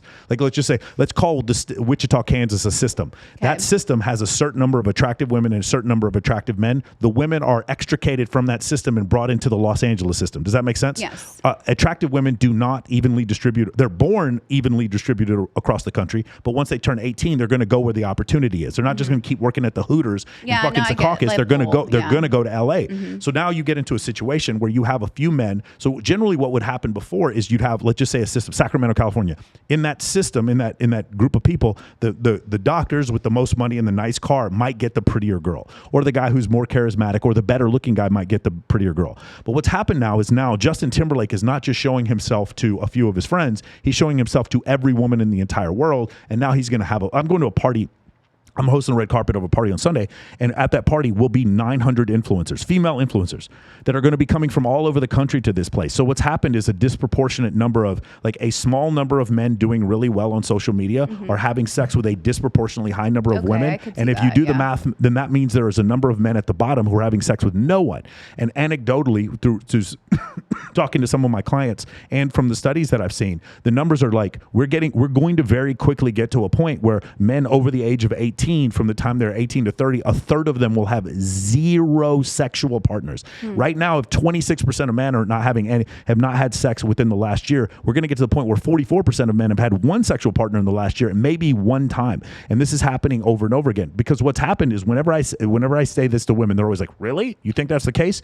Because you are surrounded, you are an attractive woman, you understand the men who are going to come around you are the best men I'm trying to think of the best way to explain this. The men that get you on the first date are the ones who are really good at getting you on the first date. Does that make sense? Yeah. The guy who's really good on the first date is the last guy you want to date. The reason why he's really good at first dates is because this motherfucker goes on dates. He goes on dates all the time. But like I have a friend of mine, CJ Sparks, she was here one time and she was sitting there talking to me. She's like, I don't know why it's hard for me sometimes to find a guy. And I'm like, and we're about to walk into Palladium for the Maxim party. And I'm like, the guy, your dream guy, he can't get into the fucking Maxim party. Yeah. He doesn't know how to get into the Playboy Mansion. He doesn't know. He's not. But when we're in there, you're going to meet a bunch of tall, wealthy men who are going to say whatever the fuck, whatever the fuck they got to say to get you in bed or to at least get you tempted. They're so good. So now you consider this. So I gave this example before. If I'm I'm Justin Timberlake, and I meet a girl who really likes me, and I genuinely have a connection with her, and she goes to the bathroom, these big titty strippers are going to walk in and just physically push her out of the way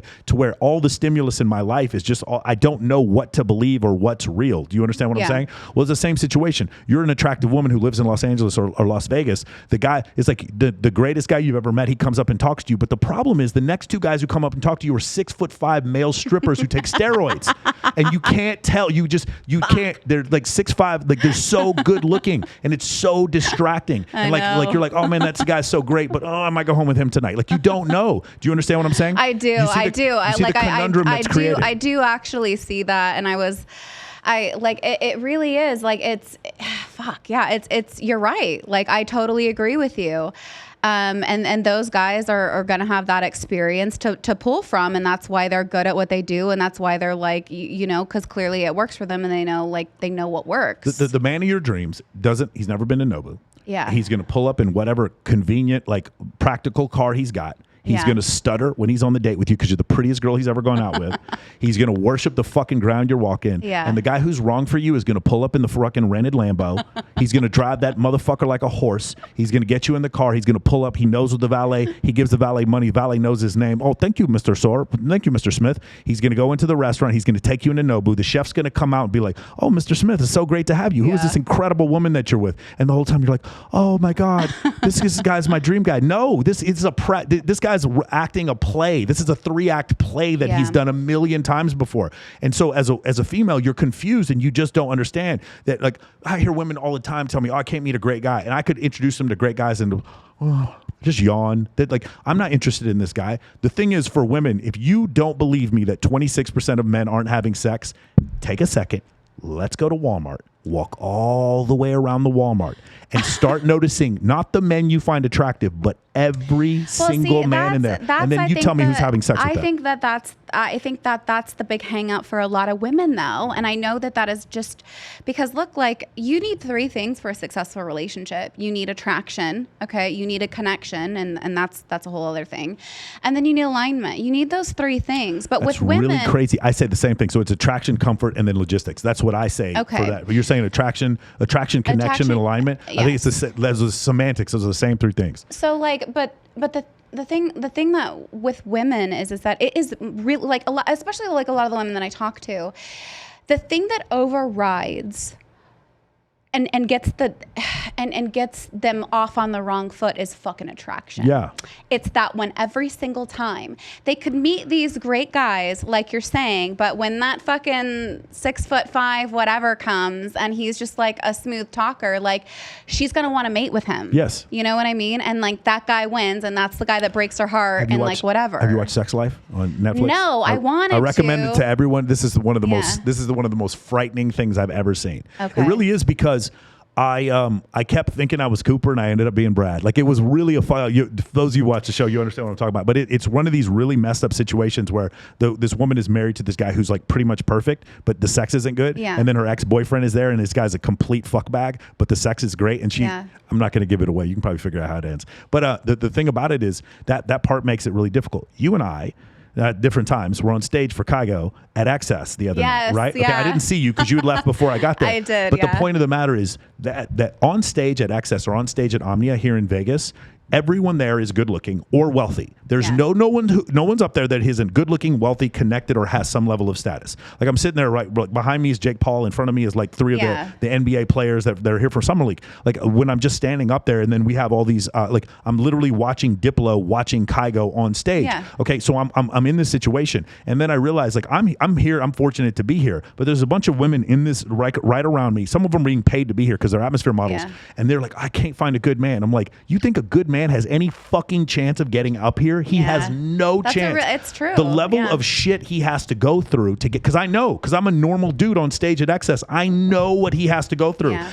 And then your reality is you're just pretty. Like, I know a lot of people at a lot of nightclubs, but if Jamie Lynn and me walk up to One Oak in Manhattan, guess who's getting in first? Okay, let's be real. So it's that type of situation.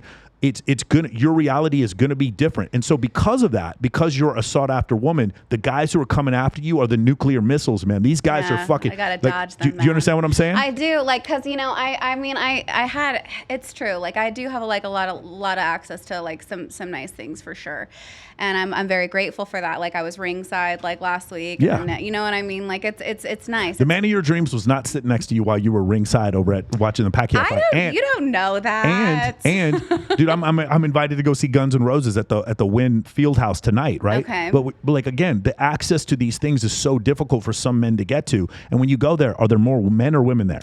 Well, there's way more women. Way more women. Like, I really. It's just like, well, what is a girl supposed to do to meet these guys? like honestly, like, what is she supposed to do? Like, I was out on a date with a guy, like was it last night? Yeah, like, and like. Hey, by the way, so we have a technique here. Travis, I told you about this technique, right?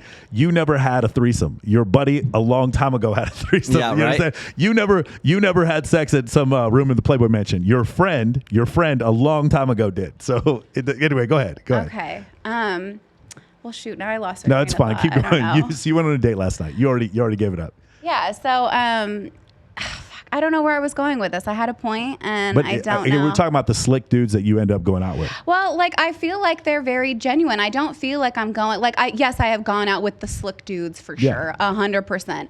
But I feel like I've really tried to change a lot of that. Like I was not with, I was actually having this conversation with my date last night. Mm-hmm. And he's obviously, like, well known and whatever, but very humble and not who I like typically date. Okay. So it was definitely like, and I've known him for a while too. And I was like, like, I'm gonna just kind of like see kind of what happens. Yes. I'm dating, and there's, people, you just go out on dates. It doesn't mean you're hooking up with somebody, right. And like, we had like a really good conversation about it, but he brought up that point that, like, I had said something like I had been like on a dating app at some point, and he's like, what is a girl like you doing on a dating app? And I was like, well, how else am I supposed to meet people? Right. And he's like, the library or the this or the that. And I'm like, I'm not gonna fucking meet anybody at the library, guys. Go to the library, and you know who you're gonna meet in the library? No one. Store. And There's it's like, the internet. I'm not gonna, like, nobody's gonna come up to me. Of course. Like, nobody. Of course. And the guys that will. The guys who come up to you give no fucks. Do you want to know why? Because they had sex with 6 women this week. That's the reason why they don't care. Like, they literally have no fear whatsoever. Or they may be a psychopath. That's another reason why they have no fear of coming up to Yeah. you. The best guy I have ever seen in my life with women. Ever. The first 2% of this guy's interaction is the best I've ever seen. The last 98, he comes a complete fuckbag. But in the beginning, this guy has no fear whatsoever, a complete psychopath. I'm 100% sure this guy's a psychopath. And he comes up and he is so charming with women like I've never, because there's no hesitation or fear with this guy at all. There's no loss. There's no sense of loss. And you look at him and you're like, man, I wish I could do that. Then you see the rest of his life living on a couch and all this other shit and can't hold it together and no impulse control. And I'm like, no, I don't want that part of my life. I don't want that. The fear is kind of normal. Okay, let's go back to the thing we were talking about before. I believe, and again, the anthropological record and evolutionary theory would agree with me, that Homo sapiens live a life of polygamy interspersed with periods of monogamy. That's what I believe. I believe there are periods of your life where you are monogamous, interspersed in a lifetime overall of polygamy. That's why you have multiple partners. When you said before, the girls are like, oh, I started dating this guy and he ended up being a piece of shit. And you're like, oh, how come I couldn't tell? There's no way to tell because they're all going to, every one of these guys is going to be charming in the beginning. Well, they're not going to come up to you and be like, hey, I'm going to break your heart. Would you like to date? Of course. No, I know some guys who literally would say that, but yes, you're right.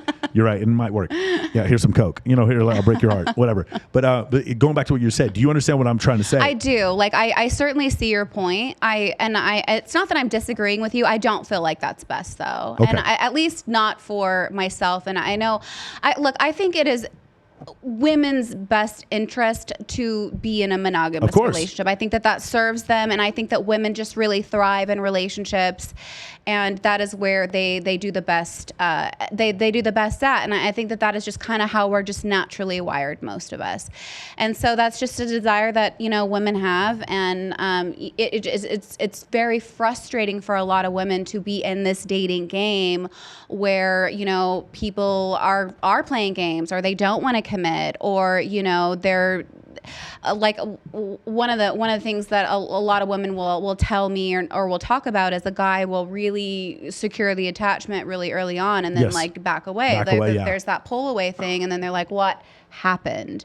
And that's something that's so common, where it's like, oh, this person's really interested and now you haven't heard from them in a few days, And that's really confusing, and like that's also very traumatic. That's super traumatic for women, and they have a hard time not taking that personally. So so I have some female friends who are really into being in a relationship with one person. Like, I don't look at anyone else, and I'm actually jealous of that. I wish I could do that. Do you have any guy friends where you're like, man, I wish I could be like him. I wish I just didn't give a fuck. I do.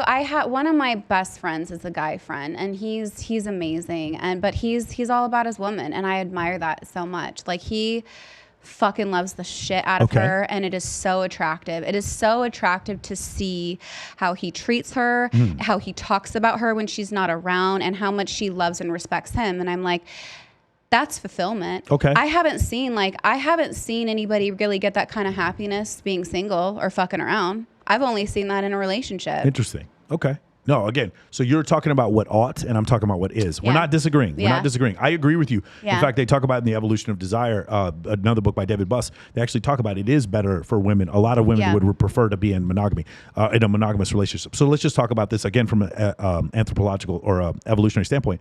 If I'm a woman, and so again, you are constantly choosing to see which one of these men is going to be the most genuine with you and fulfill a monogamous relationship with you. Right. And in order to do that, there are certain tests that you want to give, and the guy is going to say, again, I'm sure you've probably met or at least have female friends who've met guys who've said, I will only be with you, and then they put their dick in other women. I'm sure you've seen this before, because I can name 100 guys that are like that. Okay.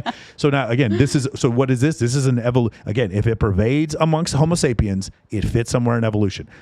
Men have probably been lying to get vagina since there have been men. Yeah. Okay, since Australopithecus, they've probably been men doing this. All right. So now when you come to that realization that that's what's going on, now you understand as a woman.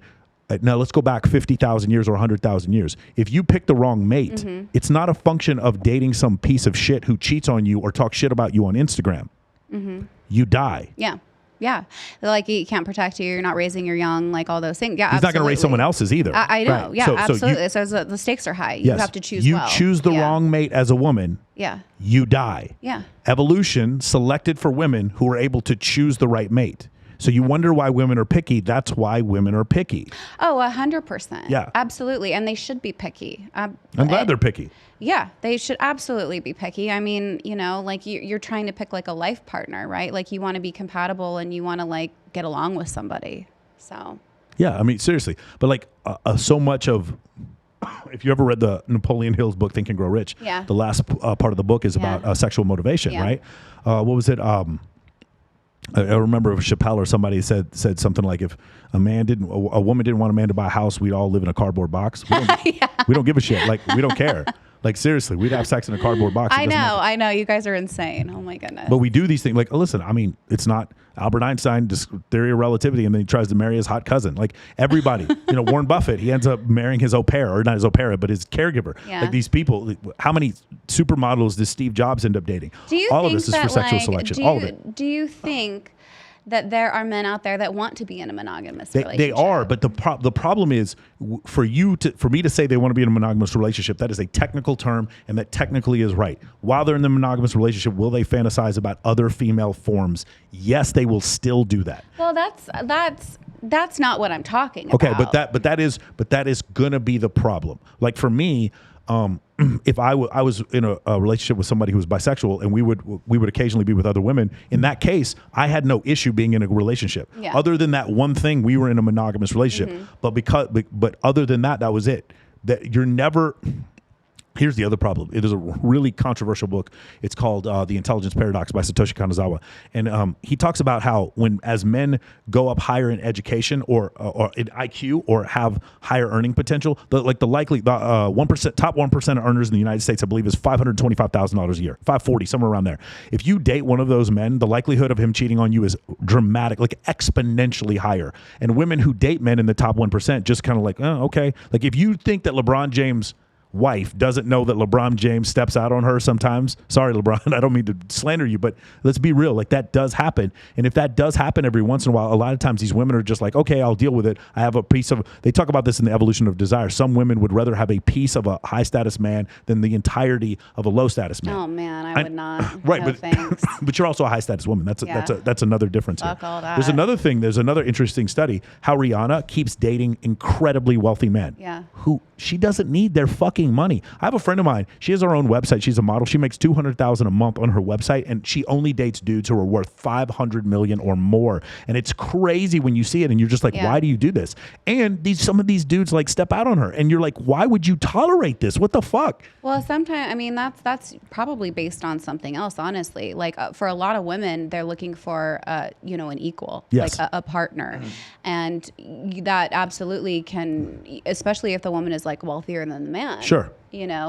Then she might be looking for somebody that can match what she has so that she feels a certain level of security. Okay. Where she doesn't feel like she's being taken advantage of financially, just the same way a man would want to. Like for, a woman, it's, yes. Like women have one basic love need, and that's safety. Okay. Okay. And men have one basic love need, and that's respect. Okay. So like when those love needs are met, it's usually like a really good thing. But women are constantly checking for security and safety, always. So I think where the difference lies, and this is, I can tell you personally, this is true, and every dude I've talked to, I do these surveys on my calls I do on Monday. Can a man be madly in love with his wife, love his children, and still have sex with other women and still love his wife? And every guy says yes. I think so too. Yeah, and that's very difficult for people who believe in a traditional monogamous relationship to be to believe or to accept. Well, yeah, I mean, you don't have to accept it. You don't have to accept it, but I do think that it is possible. Like, there are people that very much love their partner, but still want to have sex with somebody else. But, part of love is self-control and discipline, right? So it is loving your partner to the degree that you're respecting the boundaries within that relationship as far as how you guys define it. So that might mean that you have to deprive yourself and whatever. It's not that desire necessarily goes away, but it's just like, okay, like I can't do this to this person that I love. But you can hold very conflicting emotions in the same space. They but they're don't not, like. here's the difference. What I'm telling you is, for a man, there's no conflicting emotions. Like, literally could have sex with another woman, and it has absolutely no effect on the way he feels about his wife at all. And it's so hard because a lot of women don't accept that, because in her situation, if she were to well, for step women, out, it's how she's viewing it, right? Like, Correct. a woman doesn't necessarily. Again, this is like projection, right? So a woman is not. A woman is going to have more of an emotional. Like, in order for a woman to actually like be like physically intimate or even fucking orgasm, like, she has to have that emotional like emotional safety. Like, that has to be the love need met in order for her to even like be able to orgasm. So like, you know, so she can't look at it outside of an emotional state most times. And so she's bringing that in. So she's going to project that onto her partner. Whereas the guy can be like, no, I totally love you. I just really wanted to sleep with this person. And it had nothing to do with emotion, because he's not connecting sex in the same way the woman is. Correct. No, that's exactly right. So there was a study done, and I can't remember exact details of who did it, but the gist was, they asked men, would you rather be, you're seeing a woman, you're in an exclusive relationship with her, would you be more upset if she had sexual intercourse one time with another guy, or if she told you that she was deeply in love with this other guy but did not have sex with him? And they asked women the same thing. You're in a relationship with a woman or with a man. Would you be more upset if this man had sexual intercourse with another woman, or told you he was deeply in love with this other person and they never had sex? And something like 93% of the men were like, no, I don't want her to have sex. And it's funny for women to hear that, but it was like, no, because guys are so territorial. No, it's just like one of these things, like, oh, I really had feelings for my friend John, and I saw him for 3 minutes. Did you fuck him? No? Okay, cool. We get back on the PS5. Like, they don't care. Yeah, like, for women, it's the opposite. Oh, totally. Yeah. Like, if you, I mean, my heart like just dropped when you said that. I was like, oh my God, if somebody that I loved ever said that they were in love with somebody else, the intimacy doesn't even fucking matter. Like, if they said that to me would it'd be over. It'd be gut-wrenchingly painful. This is really hard because I try to explain to some of my female friends. They're like, oh, what is he worried about me cheating? I'm like, the penis going inside of you is the cheating. And they're like, they don't get it. They're like, no, I'm trying to explain to you from a man's point of view. That's all. You're like, oh, but I know we text back and forward and all this kind of stuff. Like, to you, the cheating was him talking to his ex. Yeah. To him, it is just the penetration. We're so like different, like, so I work a lot with, girls that have, been sexually assaulted. And one of the things that comes up in these relationships, like, say there's been a rape or, something like that, and they are in a relationship, right? The husband feels the need to reclaim the wife. Yes. And that is a really hard thing for the woman to process, right? Because she's going through this traumatic experience. Okay, now I know exactly what you're saying. So I've actually seen this before, but it's not even a rape experience. I've seen this before where a woman is in a relationship and she does porn with someone else. This is an OnlyFans thing I've seen. And then the guy comes back and he's like, he needs to dominate her. He has to claim her, she doesn't understand like what's going on. In your situation, you're talking about a woman has been raped, and now she's not ready to have sex. Yes. She's not ready to feel intimate. And now from his standpoint, he's like, from his mammal brain is saying to him, some other caveman, alpha caveman, came and had sexual intercourse with my woman, and I need to make this right and be even more alpha than him. And her situation is, I just got raped. Get the fuck off me. I just got raped. I know, but like it does speak to that like biological component that you're talking about, where I do see that these are things that we do address like in counseling, right? Like they come up, and I can see how that would come up with porn or OnlyFans too. Like, I could see that there. Girls that have been sex trafficked, like there is this like huge conflict that happens. No, it's really interesting because I know a lot of couples that they do stuff on OnlyFans. We can talk about OnlyFans because it's so pervasive now, right? Where the girl can go and have film with other guys, and the guy's like, oh, it's okay because she's filming, or the guy can go film with other girls, but that's okay because it's work. We had my first guest who was in for my first episode. She is dating a guy who's a porn star, and he would talk about he'd have sex with 5 other women in the same day, and then they'd go on a date the next day, and she was fine with that, right? She was okay with it because in her mind, he's just working. It's work. And then me and the other dude in the room were like, the fuck are you talking about? It's work. Like, because from our standpoint, we're men. We're like, I don't care if he told you it's working. He's enjoying it. I don't know what you think is happening for him. But he's like, for me, it's like, if you choose to say that that's not cheating, that's fine. That's the boundary that you've set. But from us, we're like, no. Like, I remember one of my friends, she was telling me, she's like, oh yeah, I filmed with this other guy. My boyfriend was mad about it, but it was just filming and I didn't even have an orgasm. It wasn't a big deal to me. And I'm like, the other dude who had sex with you, he enjoyed it. Yeah. That's why your boyfriend's mad at you. Because a lot of times women don't understand it because, again, it is the emotional thing that is the cheating for the women, and it is the penetration that is cheating for men. And this is a very different thing. I'm going to ask your opinion on one more thing before we go. It's a really interesting study. They take a woman, she's studying with a man. She's of average attractiveness. That's the point of this thing, by the way, is for her to be of average attractiveness when they made the study. And she's studying with a man. She has a very neutral look on her face. And they ask a bunch of college students, male and female, they say, is she sexually attracted into this man? And the men, like 68% of the men say yes. But she's not. Like, it's a neutral photo. And something like 17% of the women say yes. Yeah. Right? Okay. Then they make her more physically attractive. They do her up. She's got models, but like larger breasts, and she's got makeup on. She does that. What do you think the results of the second survey were? That she was like more attracted. She to the 90-something% of the men said she was attracted to the man, and then for the women it was like exactly the same. Yeah. So this is a really weird interaction, and again, this goes back to evolution. That's why I'm so fascinated by it. You being more attractive makes more men think you're attracted to them. Yeah. Makes no sense from a logical standpoint, but women are online and they're they're I more wish attractive. we could take that kind of self-esteem in guys and just like bottle it up. I'd Right. be a very rich woman. Right. I had this conversation with my girlfriend where I was just like, you know, like women don't really have this like problem, but like I see this like inflated self-esteem with like a lot of guys. Like a guy can like have like, you know, fucking Cheetos on his shirt, fucking a beer, like whatever, and see a bunch of hot bitches walk by and think every single one wants to bang him. And he's like, I'm the fucking shit. Yeah. And a girl can get all done up and da-da-da, and she's like, do I look okay? Well, so You know what I mean? Like, it's like, how can we package that and sell that? So you can. It's called OnlyFans. So the thing, I'm legitimately like, think about all the creepiness from like the Indian men shooting their shot on these women. Oh my God. Well, no, that's what OnlyFans is. They do dick ratings on there. That's legitimately what it is. See, I don't know that much about OnlyFans, honestly. Okay, listen to the Talia Paris episode we did before this. So here's the thing. Going back to what we said before, it's an era of omission versus commission. Omission is, so for instance, if I'm a man, if you do anything, you even smile at me, I can't take the chance. And again, this is where we get into rape culture and all this kind of stuff and like sexual harassment. I can't take the chance as a caveman, not 2021. I'm not saying this is okay. By the way, there's a great book about this. It's called Why Men Behave Badly by Dr. David Buss, the same guy who wrote the other evolutionary psychology books. So in the situation, I go, well, you smiled at me, so I need to ask you out because I might miss a sexual opportunity. And if I'm wrong and you don't want to have sex with me, I lose nothing. Now in 2021, you do lose something. Yeah. You can go to jail. Oh, You end up like Matt Lauer or Charlie Rose whipping your dick out in front of your employees. You lose your job. But the caveman didn't lose his job. So every time a woman would give him a passing glance, he would mistake that for sexual attraction.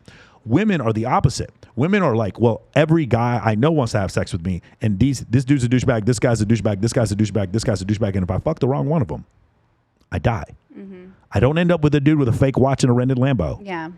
I die, and my children die. So it's a bigger deal, and that's why women are more picky than men. It's awesome. So I'm glad women are picky, to be perfectly honest with you, because if they weren't, again, we wouldn't even have this podcast studio. We'd all be living in caves. We'd live in cardboard boxes. None of this would happen. Is there anything else you want to plug? Does your book have a name yet?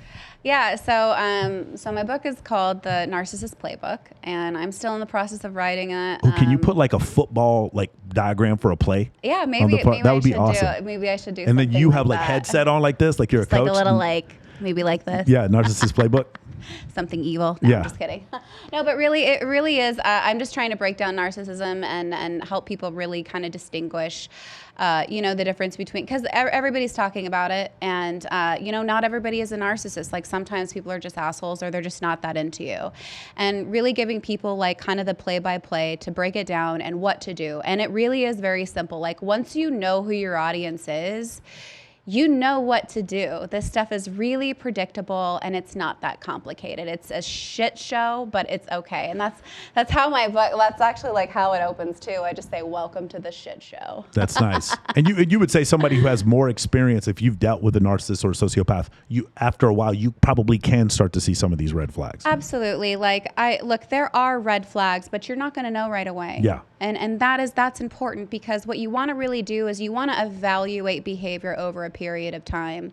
And there is a pattern. With narcissists, it is a pattern. When somebody is just a fucking jerk, they can, they're not a jerk all the fucking time, but somebody is a narcissist all the time. Yes. And it follows a pattern. And so I try to kind of break down those things and give examples of what these things actually look like in real life. Not the big stuff that you hear about, but the subtle things, the little things that fly under the radar that are really hard to call out, because that's what I feel like people need the most support with. But at the end of the day, it really doesn't fucking matter. It doesn't matter if your person is a narcissist. It doesn't matter if they're borderline. It doesn't matter. Like, you want to look at healthy, and then you want to look at unhealthy. Like, at the end of the day, what are your standards? What are your values? What are your boundaries? What is okay with you? What do you want your life to look like? That's what you set the standard for. You don't model it after somebody else. Find out what's right for you. Connect to yourself. Love yourself. And what's for you is going to choose you, and fuck everything else. She spent all your money. She fucked all your friends, and she fucked up your credit. It doesn't matter if she's a narcissist or a sociopath. That's unhealthy. So just get out of that relationship, gentlemen. That's the lesson for today. Hey guys, thank you for joining us once again. I am really excited. The reaction that I've been getting for this podcast is fantastic. If you like what you see, please comment, subscribe, and leave me a review on podcast. I really love seeing those reviews on podcasts. It's really terrific. And I'm starting to get haters on the YouTube channel, which is awesome. I'm looking forward to that. I'm talking to you, sociopaths. I'm looking forward to you guys leaving some really mean comments about how we're stupid and we don't know what we're talking about, and there's no such thing as sociopaths. Looking forward to those comments, and we will see you guys next week.